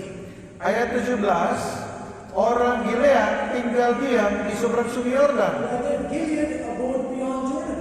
Orang Gilead tinggal diam di seberang sungai Yordan. It's like, I want to go help with Jordan. Who will cross the river? It's too much of a trouble. Jadi mereka berpikir, saya mau tolong mereka, tapi ya terlalu banyak yang harus dibuat, saya tinggal saja di sini. Is God speaking to someone? Apakah Tuhan sedang berbicara kepada seseorang di sini? Brother, it's not like I don't want to do God's work, but it's too difficult. I mean, it's too much work. Ada yang berkata bahwa bukannya saya tidak mau tolong, tapi pekerjaannya terlalu banyak. You have to wake up in the morning, you have to Harus go bangun to pagi, harus berkunjung ke rumah-rumah. It's too much work. I cannot not do it. Terlalu banyak pekerjaan yang harus dibuat, saya tidak bisa melakukannya. She then says in verse 17, why did Dan remain in ships? Dan ayat 17 selanjutnya dikatakan, dan suku Dan, mengapa mereka tinggal di dekat kapal-kapal? Dan was too busy with the ships. Suku Dan mereka terlalu sibuk dengan kapal-kapal. Somebody tonight is so busy with their business, they have no time for Jesus. Karena ada di antara kita yang terlalu sibuk dengan bisnis kita dan tidak punya waktu untuk Yesus. Are you really listening? Apakah saudara perhatikan hal ini? Someone here is so busy with what's happening to them, they have no time to minister to those who know nothing about Jesus. Ada di antara kita yang terlalu sibuk dengan apa yang harus mereka lakukan sehingga mereka tidak punya waktu untuk membagikan Yesus. When I was in college, my friends told me a story of another friend of theirs. Ketika saya berada di perguruan tinggi, seorang sahabat saya menceritakan tentang teman mereka The sister would go to college, yang saudarinya pergi ke perguruan tinggi and this man kept telling her, please tell me about Jesus. dan orang yang satu ini meminta untuk dia, perempuan ini, untuk mengatakan tentang Yesus Kristus. And she said, I'm preparing for my exam, don't disturb me or something, some excuse she gave and she did not share. Jadi dia memberikan banyak sekali alasan, oh saya sedang menyiapkan ujian dan tugas. Jadi dia tidak membagikan Injil kepada orang yang ini. He kept asking, she did not share. Si pria ini bertanya tentang kebenaran Tuhan, tapi dia tidak mau She membagikannya. finally, it was time for vacation, she went home. Dan tibalah saat masa libur dan dia pulang ke rumah. He contacted her online and said, please tell me about Jesus right now. Tell me about Dan Jesus. pria ini meminta kepada wanita ini untuk membagikan informasi tentang Yesus Kristus. And she still delayed. She said, maybe when I come back, I'll share it with you. Tetapi dia menolak dan dia katakan, oh, nanti kalau saya kembali lagi ke kampus, saya akan bagikan Injil She kepada came kamu. back. Dia kembali, The man hung himself to death. orang ini, pria ini sudah menggantung dirinya. True story. Dan ini kisah yang nyata. Killed himself. Orang ini bunuh diri. He was begging to know more about Jesus. Dia memohon untuk mengenal lebih banyak tentang Yesus. But someone kept delaying. Tetapi yang satunya menolak. I had just returned from college. Saya baru saja selesai dari pendidikan saya. And I was sharing with a group of brethren. Dan saya membagikan pekabaran Tuhan kepada beberapa orang. And a friend walked up to me Lalu seorang sahabat saya berkata, jalan menemui saya. and said, I need you to give me Bible studies. Dan dia minta untuk memberikan pelajaran Alkitab. And then she shared. Lalu dia membagikan. She said, there used to be a sister who would come to church. Dia katakan ada seorang yang datang ke gereja. And she kept telling me, give me Bible studies. Dan dia meminta untuk berikan pelajaran Alkitab. And she said, I kept delaying because I myself had not studied to give her a Bible study. Dan saya sendiri tidak belajar untuk membagikan pelajaran Alkitab ini kepada orang lain. She kept delaying. Dia tetap menunda, She did not study, dia tidak belajar, did not share. dia tidak membagikan, This sister also committed suicide. dan orang ini juga akhirnya bunuh diri. And my friend's looking at me Dan sahabat saya melihat kepada saya, and she tells me, give me Bible studies. I cannot let this happen again. dan dia meminta kepada saya untuk membagikan pekabaran atau membagikan pelajaran Alkitab, dan dia tidak inginkan bunuh diri ini terjadi lagi. I can't let this happen to me again. Dan dia katakan, saya tidak ingin izinkan hal ini terjadi kepada saya lagi. Today that sister is on fire for Jesus.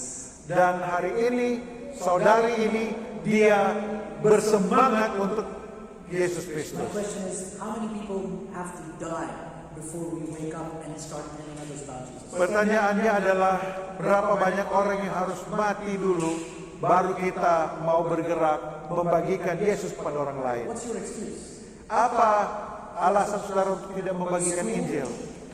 Apakah itu karena pendidikan sekolah Anda, Business? usaha Anda?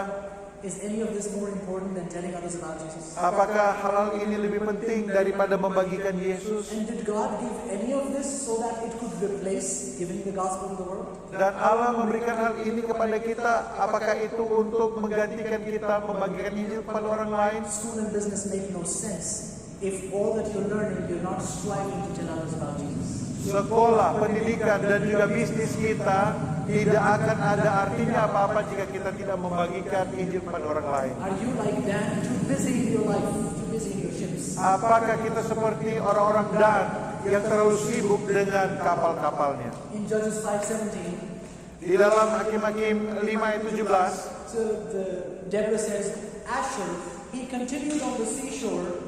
He did not even come, he just stayed on the seashore. Deborah mengatakan tentang suku Asher, mereka berada di tepi laut dan mereka hanya berada di tepi pantai itu saja. There was someone who was careless. He says, man, let them do whatever. I'm just going to enjoy the beach side.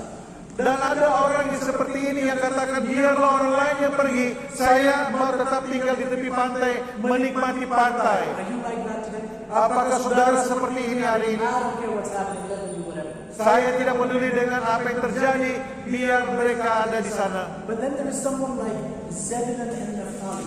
Tetapi ada orang seperti Zebulun dan Naftali. Deborah says they were a people that jeoparded their lives unto the death. Deborah mengatakan orang-orang ini mereka merelakan kehidupannya, mereka mau mati. These two tribes said, now we don't care even if we die, but we're going to go help the Lord's work. Dua suku ini berkata, kami tidak peduli, bahkan kami mati sekalipun, kami mau menolong pekerjaan Tuhan.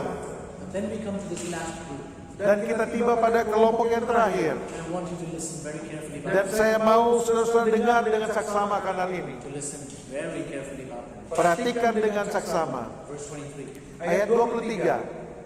God says to Deborah, Allah berkata kepada Deborah, curse Meroz. kutuklah Meroz. Curse bitterly the inhabitants of Meroz. Kutuk orang-orang yang berada di Meroz. You're saying, Lord, wait, why are we cursing them? Kita mungkin bertanya, mengapa kita harus membawa pengkabaran untuk mengutuk? The reason, Alasannya, because they did not come to the help of the Lord. oleh karena mereka tidak mau menolong di dalam pekerjaan They Tuhan. did not come to help God's people against the mighty army. Mereka tidak mau menolong umat-umat Tuhan berhadapan dengan tentara musuh yang besar. Curse them. Kutuklah mereka. Are you listening? Apakah saudara dengar ini? Are you listening? Saudara dengar? We are a cursed people Kita akan menjadi orang-orang yang terkutuk if we don't tell the world about Jesus. jika kita tidak mengatakan kepada dunia tentang Yesus Kristus. You can't sit around and say, hey, pastor's doing his work. Kita tidak dapat duduk saja dan berkata, oh itu pekerjaan pendeta. Some even say, oh, I give money. Ada yang mengatakan, tapi saya kasih uang. Sure, it's good you're helping missionaries, you're supporting with your funds. Iya betul, itu bagus untuk menolong misioneri dengan uangmu. But what are you doing at a personal level to minister to someone? Tetapi apa yang saudara buat secara pribadi untuk menolong orang lain, Curse. terkutuklah. Because we were too busy. Karena kita terlalu sibuk. Did not come to help the Lord. Kita tidak menolong di dalam pekerjaan Tuhan. Let me read to you the statement from Christ on the Testament. Mari saya bacakan dari buku perumpamaan Tuhan Yesus. In the great judgment day, Pada hari penghakiman yang besar itu, those who have not worked for Christ, mereka yang tidak pernah bekerja bagi Kristus, those who have drifted along, dan semua yang telah terbawa hanyut di dalam dosa mereka, those who have carried no responsibility, mereka yang tidak memikul tanggung jawab, those who were just thinking of themselves, mereka yang hanya memikirkan tentang diri mereka sendiri, those who were just pleasing themselves, mereka yang hanya menyenangkan diri sendiri, then they will be placed by the judge of all the earth with those who did evil. mereka akan ditaruh bersama-sama, mereka akan ditaruh oleh hakim besar itu bersama-sama dengan mereka yang melakukan kejahatan. They receive the same condemnation as the wicked. Mereka menerima penghukuman yang sama seperti orang jahat. We don't tell others about the Lord. Kalau kita tidak membagikan Tuhan, pekabaran Tuhan kepada orang lain, The Lord says you are on the side of the wicked. Tuhan berkata, hakim itu akan berkata, engkau ada di pihak dari orang jahat. Brothers and sisters, it is wickedness to not tell someone about Oh Jesus. saudaraku, adalah kejahatan ketika kita tidak menyatakan kebenaran, menyatakan Tuhan kepada orang lain. It's not a bad thing. Bukan hal yang buruk, It is wickedness. tetapi ada satu kejahatan jika kita tidak To membagikan. have all this truth and not tell anyone about it. Ketika kita sudah mengenal kebenaran yang mulia ini, tetapi kita tidak mau membagikan ini kepada orang lain, To not come to the help of the Lord. dan kita tidak mau membantu pekerjaan Tuhan, It is wickedness. adalah kejahatan. What are you going to do? Apa yang akan kita buat? If you're thinking, Jika saudara berpikir, I don't want to be wicked, so I'll go tell someone about Jesus right now. oh saya tidak mau menjadi orang jahat, jadi saya akan katakan kepada orang lain tentang The Yesus. purpose of this message is not to create fear. Maksud dari pekabaran ini bukan untuk menciptakan rasa takut, But it is to reveal to you tetapi untuk menyatakan kepada saudara how wicked we are. betapa jahatnya kita ini. And we can't just say, if you go run after this and give a Bible study, that's not going to save us. Dan jangan juga berpikir bahwa saya akan beritakan Injil supaya saya selamat. It has to be something that comes from your heart. Tetapi untuk membagikan Injil ini harus datang dari hati And here's kita. the thing. Dan ini yang kita perlu ingat. Evangelism is not something you can manufacture.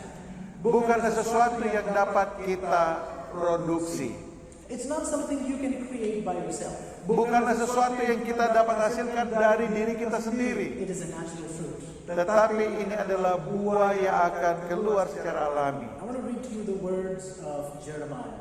Saya ingin membagikan perkataan dari Yeremia. Listen to what he says about God's word in his life. Perhatikan apa yang dia katakan tentang firman Tuhan di dalam kehidupannya. Jeremiah chapter 20 Yeremia 20 and verse 9.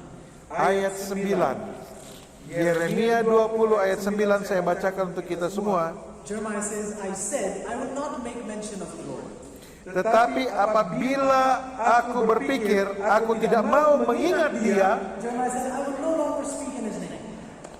Yeremia katakan, saya tidak akan mau berbicara lagi tentang namanya. But then Jeremiah says, but God's word, Tetapi Yeremia akhirnya mengatakan dan tidak mau mengucapkan lagi firman demi namanya, maka dalam hatiku ada sesuatu yang seperti api yang menyala-nyala. God's word is in my heart as a burning fire shut up in my bones. Firman Tuhan itu adalah bagaikan api yang menyala-nyala terkurung dalam tulang-tulangku. He says, I was weary with forbearing and I could not stay. Aku berlelah untuk menahannya, tetapi aku tidak sanggup. What he's saying is, I got tired of keeping my mouth shut. I had to tell someone about Jesus. Apa yang dia katakan di sini, saya akhirnya telah lelah untuk menutup mulutku dari tidak memberitakan Injil, dan saya tidak dapat menahan untuk memberitakan Injil. That's not natural to human beings. Nah, ini adalah bukan hal yang alami bagi kita manusia. We are not naturally like that. Kita tidak alami untuk menyukai, untuk membagikan kebenaran pada orang lain. Jeremiah says, I was so filled with God's word. Tetapi Yeremia katakan bahwa saya dipenuhi dengan limpahnya oleh firman Tuhan. After what Jesus had done for me, how could I not tell others about it? Untuk apa yang begitu banyak yang Yesus telah buat bagi saya, maka saya bagaimana mungkin tidak dapat membagikan itu kepada orang lain. So I have a simple and a straightforward appeal. Jadi saya mempunyai satu panggilan yang singkat tetapi kepada tujuan yang kepada saudara-saudara. After all that we've heard these past days, Setelah kita mendengarkan apa yang kita telah lalui sepanjang beberapa hari yang lalu and ini, as we start getting our relationship right with Jesus, dan tatkala kita mulai membangun hubungan yang baik kita dengan Yesus Kristus, one of the key aspects that go hand in hand with our spiritual growth salah satu kunci dari aspek dari pertumbuhan kerohanian kita is to tell others about Jesus. adalah untuk menyatakan kepada orang lain tentang Friends, I Yesus. guarantee you, you will not grow spiritually if you're not telling others about Jesus. Saudara, saya boleh memberikan jaminan bahwa kita tidak akan bertumbuh secara rohani jika kita tidak membagikan Yesus pada orang lain. It is impossible. Tidak mungkin. Show me a church that does not do evangelism. Tunjukkan kepada saya gereja yang tidak melakukan evangelisasi. And you're looking at a church that is spiritually dead. Dan kita akan bertemu dengan gereja yang secara rohani mati. You can't be a spiritual church and not evangelize. Kita tidak dapat menjadi gereja yang rohani tanpa menginjil. It's not possible. Tidaklah mungkin. They go together. Dua hal ini harus berjalan bersama-samaan. So is there someone tonight? Jadi adakah di antara kita malam hari ini Do you still have any excuse left? masih memiliki alasan-alasan untuk tidak mau menginjil? Is there still someone saying, I don't have the talent? Apakah ada di antara kita yang masih mengatakan saya tidak punya That talenta? excuse is destroyed. Alasan seperti ini sudah dihancurkan. Is there anything else? Apakah ada alasan yang lain? Maybe you're saying, I'm too old. Mungkin kita katakan saya terlalu tua. I believe there was a woman past her 80s when Jesus was born, and she traveled all of Jerusalem and told people about Jesus. Saya percaya ada seorang yang sudah melewati usia 80 tahun pada saat kelahiran Yesus, dan dia dipenuhi Roh untuk bersaksi tentang Yesus Kristus di seluruh kota Yerusalem. My parents are both senior citizens, Saya punya orang tua adalah orang-orang yang sudah lansia, and they've come through so much in their life. dan mereka telah melalui begitu banyak hal dalam hidup mereka. And I often remind them, Dan sering saya mengingatkan mereka, if your purpose in life was over, jika rencana maksud dalam hidupmu telah selesai, you would not be alive. engkau tidak akan hidup lagi. God has sustained you. Tuhan telah mengizinkanmu untuk beristirahat. You're both retired, Kamu sudah pensiun, but God has a work for you. tetapi Tuhan mempunyai rencana pekerjaan bagimu.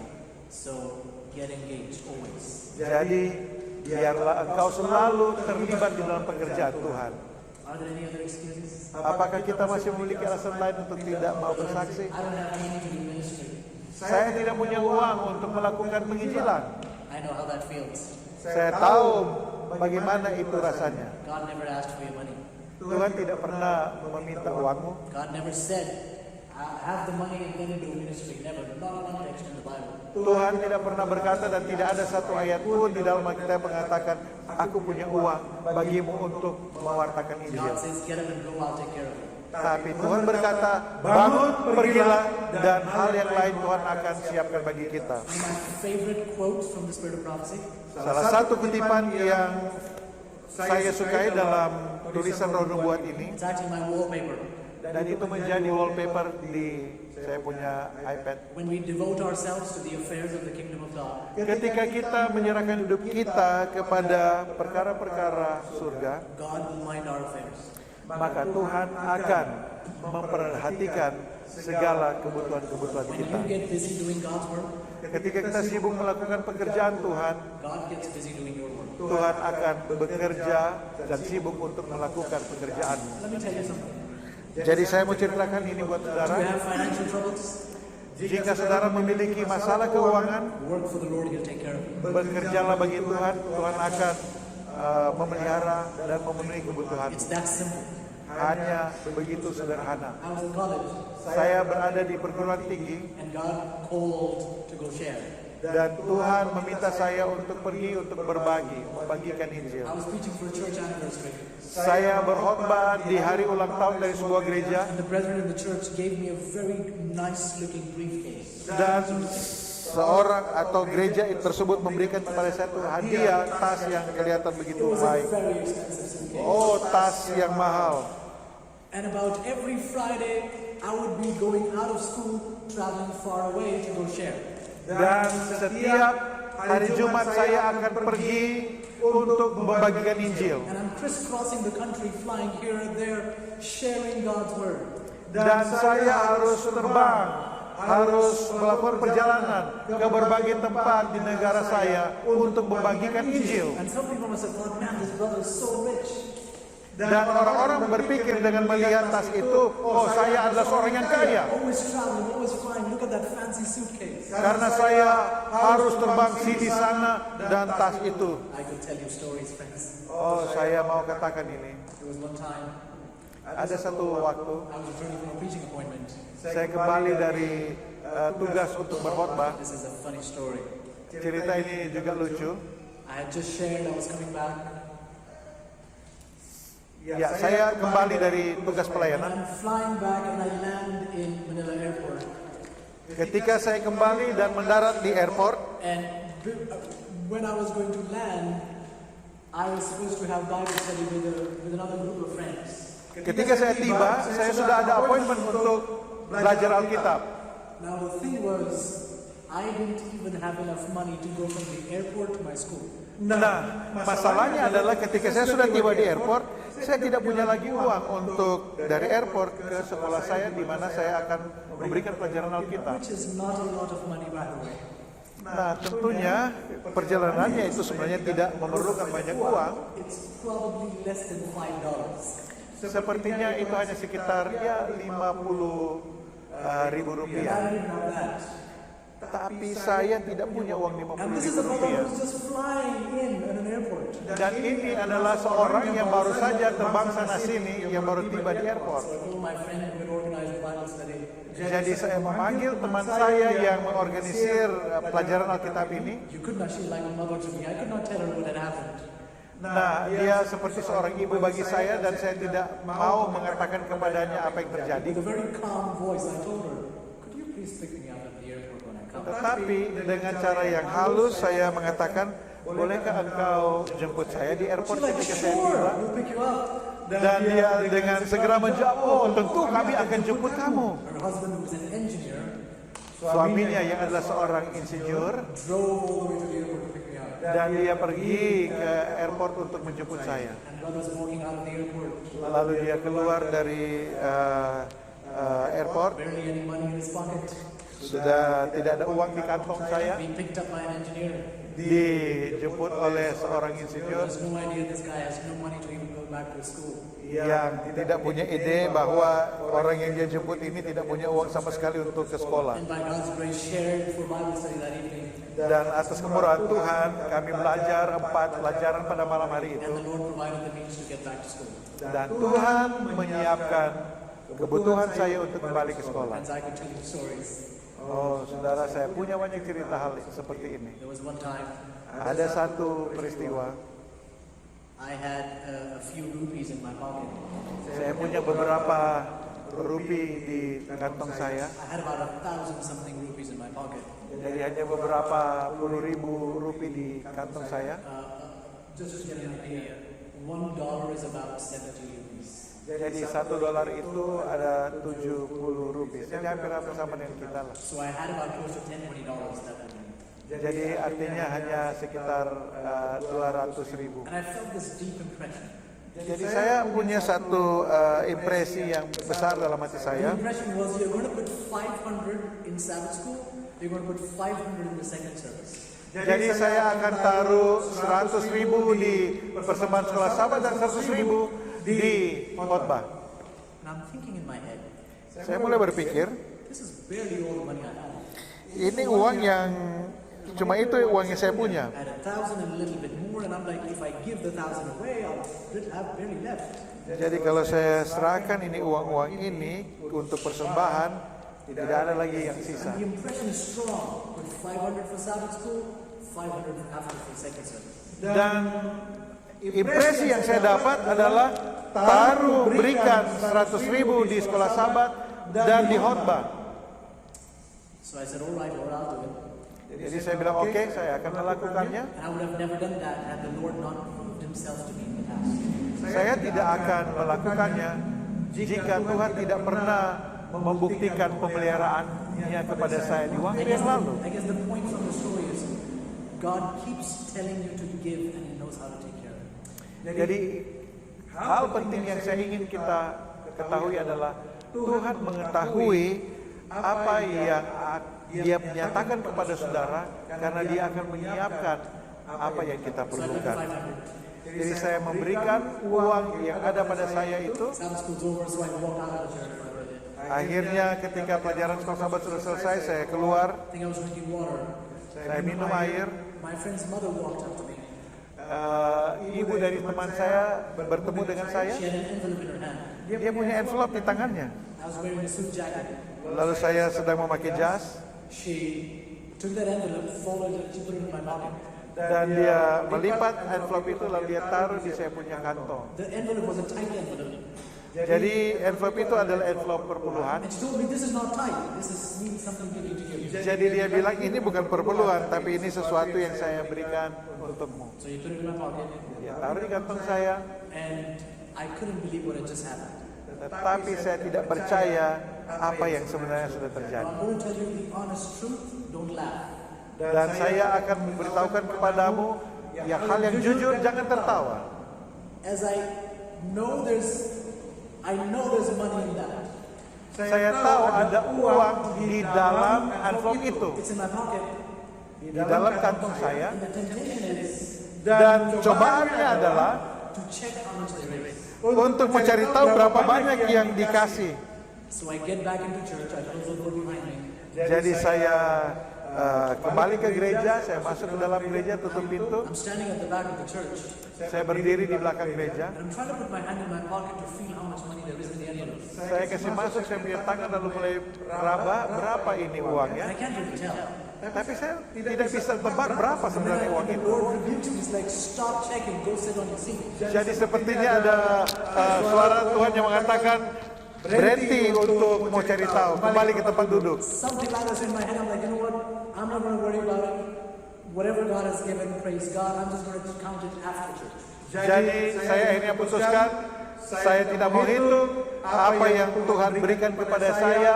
Saya berterima kasih kepada Tuhan. Nanti sudah gereja baru saya mau lihat. Not knowing how much money I have now, Tidak tahu berapa yang uang yang saya punya. with more comfort, I put the next 500 in the offering bag.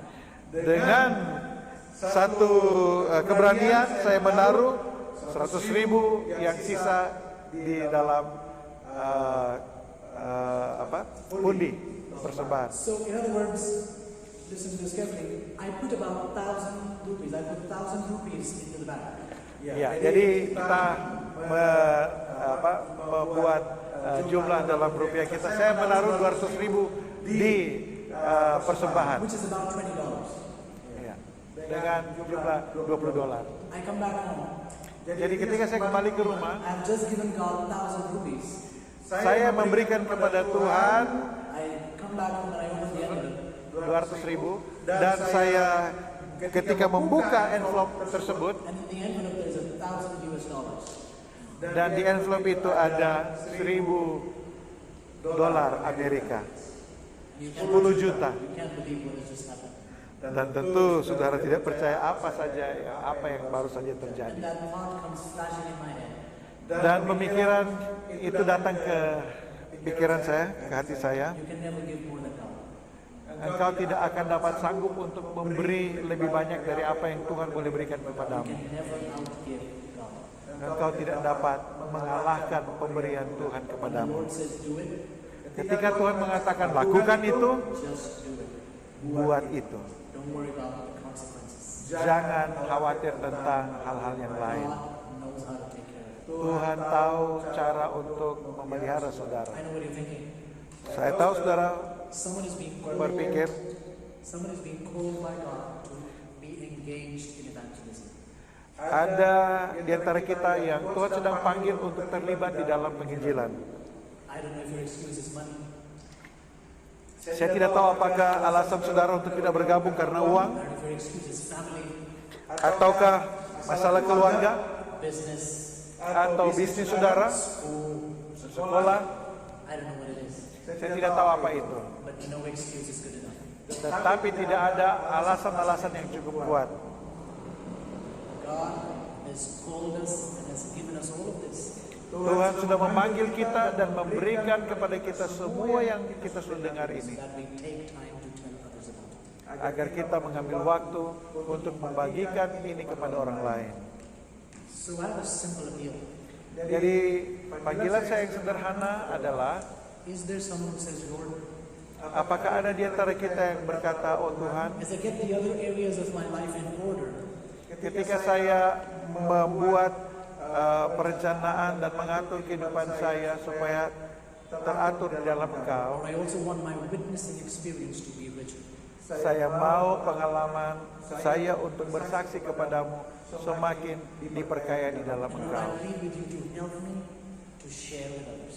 Dan Tuhan, saya mohon kepadamu untuk menolong saya untuk berbagi, membagikan kabar ini kepada orang lain. If that's you, would you like to stand? Apakah itu adalah panggilan di hati saudara? Saya undang untuk berdiri. You don't know how. Saudara mungkin tidak tahu bagaimana caranya Tuhan akan Everything memanggil about the saudara. Bible. Engkau barangkali tidak tahu seluruhnya tentang Alkitab ini. But you're saying, God, if you send me, I will go. Tetapi jika Tuhan berkata kepadaku, saya akan siap untuk I pergi. will tell others. saya akan bersaksi kepada orang lain. However you want me to, teach me, I'll do it. Bagaimanapun engkau punya rencana bagi hidupku, ajarlah itu kepada saya dan saya akan pergi. Second appeal. Panggilan saya yang kedua, And this is a very serious appeal. dan ini adalah panggilan yang sangat serius. Is there someone Apakah ada di antara kita, you want to be engkau akan menjadi a digital missionary? seorang misioneri digital, Which means yang artinya many times you will not have to leave your house. tidak selalu engkau akan meninggalkan You rumahmu. could be on your phone. Engkau akan ada barangkali dengan HP-mu, You could be using your cell phone. engkau barangkali menggunakan HP-mu You could be using your cell phone to share God's word with others. untuk membagikan pekabaran Tuhan kepada orang lain. And Adventist World Radio, for instance, Sebagai contoh, pekabaran Radio Advent, we've developed a series of methods where you can start sending messages, short messages from your WhatsApp to other friends. kita mempunyai satu sarana untuk membagikan message yang sederhana ini kepada orang lain. Is there someone tonight then who says, I want to be trained and we'll make the arrangements? Would you want to be trained as a digital missionary? Apakah ada di antara kita yang memiliki komitmen untuk mau dilatih agar saya boleh menjadi misioneri digital? Everything will be online. You won't have to leave your home. You won't have to go to a far country to be trained. Semua akan tersedia secara online, tidak perlu meninggalkan rumahmu atau negerimu. Right from the comfort of your home, God can teach you how to be a cell phone evangelist. Dari tempat tinggalmu, engkau akan dilatih untuk menjadi penginjil dari cellphone atau penginjil HP. Is there someone who say, I want to be a cell phone evangelist? Apakah ada di antara kita yang mau berkomitmen untuk menjadi penginjil HP melalui handphone? The truth I have received, Kebenaran yang saya telah terima, I want to strive to tell others about it. saya mau berjuang untuk bagikan itu kepada orang lain. The rest I have received, I have to share. Dan apa yang saya sudah terima, saya bagikan itu. So if you are desiring to Jadi, apabila engkau punya kerinduan untuk menggunakan use this digital platform to reach others, platform digital ini untuk menjangkau orang lain, perhaps you don't know how to, people can train you to do it. barangkali kita tidak tahu, tetapi akan ada orang yang melatih Anda. But if that is you, Tetapi jika itu adalah saudara yang berkomitmen seperti itu, you're willing to be rightly trained to do God's work, dan engkau rindu untuk dilatih dengan benar bagi pekerjaan Tuhan, the means and methods are available. metode dan hal-hal yang diperlukan itu tersedia. The question is your willingness. Pertanyaannya, apakah kita sedia? If you're willing to be a digital missionary, Jika saudara punya kerinduan seperti ini, I'd invite you to move to this side and I will share more information with you. saya undang saudara untuk berada di sebelah kanan ini, dan saya akan nantinya membagikan informasi lebih lanjut. Anybody who's willing to be a digital missionary, I'd request you to come to this side Yang ingin untuk menjadi digital missionary boleh ada di sebelah sini. and we can share more on how we can be more effective in taking the work forward. Dan kita akan membagikan bagaimana kita boleh menjadi lebih efektif lagi dalam membagikan kebenaran ini. Is there someone? Apakah ada yang mau berkeputusan seperti itu? Anyone? Ada Anyone wanting to be a digital missionary? yang mau menjadi penginjil digital. Puji Tuhan, puji Tuhan. Just a little bit further. Mari datang lebih ke depan supaya bisa dilihat. Puji Tuhan. Is there someone else? Apakah ada yang lain? Someone else? Praise the Lord. Puji Tuhan, puji Tuhan. Praise God. Now I'm going to make another appeal. If you still feel impressed to be a part of this group, feel free to walk here anytime. I'm moving to my next appeal. Jadi kalau ada yang merasa nanti akan mau bergabung di sini, dapat berjalan, saya akan beralih lanjut kepada panggilan saya berikutnya. In Papua right now, Di Papua saat ini there is a desperate need for missionaries. ada kebutuhan yang besar untuk misioneri. Desperate need. Kebutuhan yang sangat besar. You've heard of Adventist Aviation? Saudara sudah mendengar tentang penerbangan Advent di Papua? And the brethren there are saying, if you send us, I'm forgetting the number here, But if you send us even 500 missionaries, we can get them to work today. Dan mereka mengatakan bahwa bahkan 500 misioneri yang boleh disiapkan, mereka siap untuk mempekerjakan misioneri ini saat ini juga. So here's my opinion. Jadi inilah panggilan saya. Is there someone Apakah ada seseorang who's willing to give a time of their life? yang mau memberikan satu waktu dari hidup And mereka? I don't know what the impression from the Lord is. Dan saya tidak tahu apa impresi dari Tuhan. God could be asking you for 6 months. Tuhan dapat meminta engkau untuk 6 bulan, God could be saying, I need 1 year of your life there. atau mungkin dia meminta engkau 1 tahun. The people don't know about the Lord. Ada orang yang tidak tahu tentang Tuhan. While you are here talking about the second coming of Jesus, Ketika kita di sini sedang berbicara tentang kedatangan Yesus yang kedua, there are those who have not even heard about his first coming. ada begitu banyak orang yang belum mendengar tentang kedatangan Yesus yang pertama. Are we not going to do anything about that? Apakah kita tidak mau untuk mewartakan Injil ini kepada orang-orang yang tidak mengenalnya? So, if you feel impressed, Jadi jika kita ada punya impresi, if God's calling you, let's say for 6 months or 1 year or for the rest of your life, dan apabila kita berimpresi bahwa Tuhan memanggil saya untuk 6 bulan atau setahun atau bahkan seumur hidup kita, would you like to be a missionary in the highlands of Papua? maukah engkau menjadi misioneri di pedalaman Papua? If you are, Jika saudara mau, please see me right after this message. nanti boleh bertemu dengan saya sesudah pengabaran ini. I'll give you the right contact that you can get in touch with. Saya akan memberikan kontak kepada orang-orang yang ada di sana. There's another appeal. Ada panggilan yang berikutnya. At Adventist World Radio, they've opened a center for digital evangelism in the Philippines. Ada pembukaan lapangan kerja buat pekerjaan misioneri, digital misioneri yang ada di Filipina. And they are working hard to train missionaries who can go to the world and share. Dan mereka sedang bekerja keras melatih orang-orang untuk dikirim ke berbagai negara untuk mewartakan ini. That's a center that's dedicated to teach people how to do digital evangelism. Dan ini adalah merupakan satu pelatihan, pusat pelatihan yang melatih orang untuk menginjil. Pray and tell me if you feel impressed to go train there. Jadi berdoa dan nyatakan itu kepada saya jika engkau ingin untuk pergi dilatih di My sana. point is the opportunities are many. Jadi poin saya adalah bahwa kesempatan untuk menjadi penginjil itu atau misioneri itu begitu banyak. And we don't have time. Dan kita tidak punya waktu. We just don't have time. Kita tidak punya banyak waktu. You see what's happening around the world. Kita melihat apa yang terjadi di dunia ini. We don't have the time to sit around and do nothing.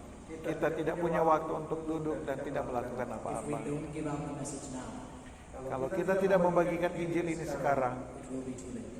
akan sangat terlambat. So I want to ask, Jadi saya mau bertanya, is someone feeling impressed to go and work as a missionary? jika ada yang memiliki impresi untuk pergi menjadi misioneri, And I don't have the training. jadi kalau kita punya alasan saya tidak punya cukup pelatihan, Then I need to notice that's not what I asked. I didn't say, how many of you are trained missionaries? dan itu bukan yang saya tanyakan, karena saya tidak tanyakan berapa banyak dari antara kita yang sudah menjadi misionaris yang terlatih. I just asked how many of you want to be missionaries. Saya bertanya berapa yang ingin menjadi misioneri. God will give you training. Tuhan yang akan melatih saudara. So, Jadi, is there someone who'd like to go train at the Center for Digital Evangelism? apakah ada yang mau untuk dilatih pada penginjilan digital ini? You're saying I don't have the money. Jika saudara mengatakan saya tidak punya uang, That's not what I asked. bukan itu yang saya minta. I don't know what I'm going to do at school. Saya tidak tahu apa yang saya akan lakukan dengan pendidikan saya. Again, that's not what I asked. Sekali lagi, bukan itu yang saya minta. I only asked, is there a willingness? Yang saya tanyakan, apakah ada kesediaan dari saudara? If there is, Jika ada kesediaan dari saudara, I will pray with you. saya akan mendoakan I will pray saudara. what God wants to do about that. Saya ingin mendoakan untuk apa yang akan Tuhan buat bagimu. There can be no reason that can stop us from doing God's work. Tidak ada alasan yang dapat menghentikan kita dari bekerja bagi Tuhan. There is no justifiable reason for not working for God. Dan tidak ada alasan yang membenarkan kita untuk tidak bekerja bagi Tuhan. So if you feel impressed to go serve in Papua for whatever period of time God impresses you, Jadi jika engkau merasa bahwa Tuhan memanggil engkau untuk pergi ke Papua, if you feel impressed to go train as a digital evangelist at the Center for Digital Evangelism, atau dilatih sebagai evangelism secara digital, I'll request you to come to this side, please. saya mengundang saudara datang ke depan sini. Anybody who's willing. Siapa yang bersedia? Keep in mind, Ingat, I didn't ask you what's keeping you. I just said, are you willing? saya tidak bertanya untuk apa yang membuat engkau tidak mau mengambil keputusan, tetapi saya bertanya apakah saudara You bersedia. can tell me later what's keeping you, but if you're willing, you want to, please come. Saudara boleh menyatakan alasan mengapa saudara enggan untuk pergi, tetapi yang saya mau untuk datang ke depan dan kita akan berdoa. God does not lack any resources. Tuhan tidak memiliki kekurangan untuk memenuhi kebutuhan God kita, can fix any situation. dan Tuhan dapat mengatur segala sesuatu. Question is, are you willing? Pertanyaannya adalah apakah kita siap? If someone is, I'd invite you to come to this side. Jika ada yang merindukan itu, boleh datang ke depan. We have something? Anyone? Ada You'd like to go serve in Papua? yang mau ke Papua Or you'd like to go to the Centers for Christian Evangelism? atau mau dilatih Anyone? untuk menjadi evangelism. I know that's a big decision. Saya tahu ini adalah keputusan besar, I'm not asking you to go tonight. dan saya tidak meminta untuk pergi malam ini, I'm asking, are you willing? tetapi saya meminta apakah saudara bersedia. Is there anyone? Apakah ada? Do we have someone? Ada yang bersedia?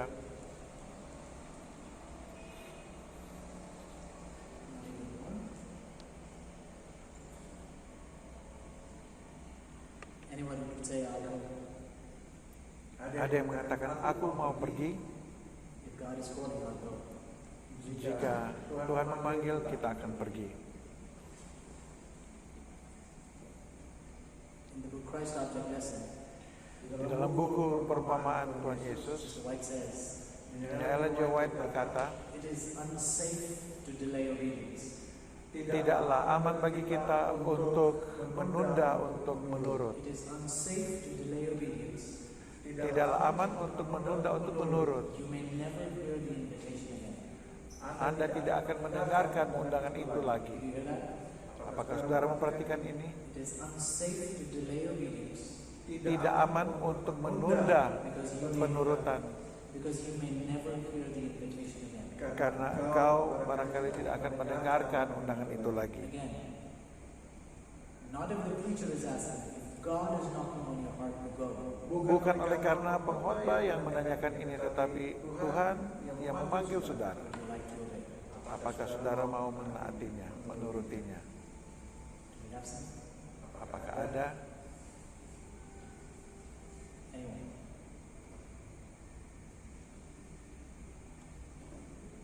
Either you're a digital missionary, want to be with Papua, or the Center for Digital Evangelism, do we have some? Melalui digital evangelism atau mau pergi ke Papua? Apakah ada? Okay, I'm going to go to prayer. Baik, kita akan berdoa. If you feel impressed during the prayer, Jika saudara mungkin merasa ada impresi di saat kita berdoa, especially if you're Papua, terutama untuk pergi ke Papua or to the Center for Digital Evangelism, please come on the side. atau untuk mendapatkan latihan di Center of Evangelism, Please don't delay datang ke obedience. depan. Jangan kita menunda untuk menurut, We don't have enough time left. karena kita tidak punya waktu yang tersisa. Let's pray. Kita berdoa. Dear Father in heaven, Bapa di surga, we thank you for tonight.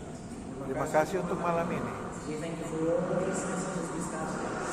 Terima kasih untuk pengkabaran yang kami sudah terima pada beberapa malam ini. We thank you, God, for what it was all about. Dan kami berterima kasih Tuhan untuk semuanya ini. We're given all of this truth, Lord, Kami telah diberikan semua kebenaran ini, so that we have to go tell someone else. sehingga kami harus mewartakan ini kepada orang lain. Others have the same rest and the same assurance of the promised land in Jesus. Sampai orang lain memiliki perhentian dan juga tanah perjanjian di dalam Yesus. Thank you, God, for brothers and sisters. Terima kasih Tuhan untuk saudara dan saudari di jemaat ini. Thank you for the decisions that are being made. Terima kasih untuk keputusan yang sudah dibuat. Thank you for friends who've chosen to be digital missionaries. Terima kasih untuk sahabat-sahabat yang mau menjadi misioneri digital. I want to especially pray for someone who is struggling to say yes. Dan saya mau berdoa bagi yang bergumul untuk mengatakan ya. Lord, I don't know what it is that's keeping them. Saya tidak tahu apa yang menjadi alasan untuk mana mereka belum mengambil keputusan. You've explained to us tonight, no excuse is justified. Tetapi Engkau telah mengatakan pada kami tidak ada alasan yang dapat digunakan untuk membenarkan. Please help your people to stand for Jesus. Biarlah Engkau menolong umat-Mu untuk berdiri bagi Yesus. I pray, God, that someone will respond. Tuhan, Call to go serve you. saya mohon kiranya akan ada orang yang merespon untuk pergi ke Papua. To go through the formal training of being a digital missionary. Untuk juga mau melatih, membiarkan diri mereka dilatih untuk menjadi penginjil digital. Thank you, God, because somebody will respond that way. Terima kasih Tuhan karena akan ada yang mengambil keputusan ini, saya percaya. As we all get together to work for you, Oh Tuhan, tatkala kami bergabung bersama-sama untuk bekerja bagi-Mu, pray, dear God, that you will equip us with your spirit. Tuhan kami berdoa kiranya Engkau akan melengkapi kami dengan kuasa-Mu. Thank you for the wonderful time we've had in this church. Terima kasih untuk waktu kami boleh bertemu di gereja ini. Thank you for the much greater work that you are longing to do.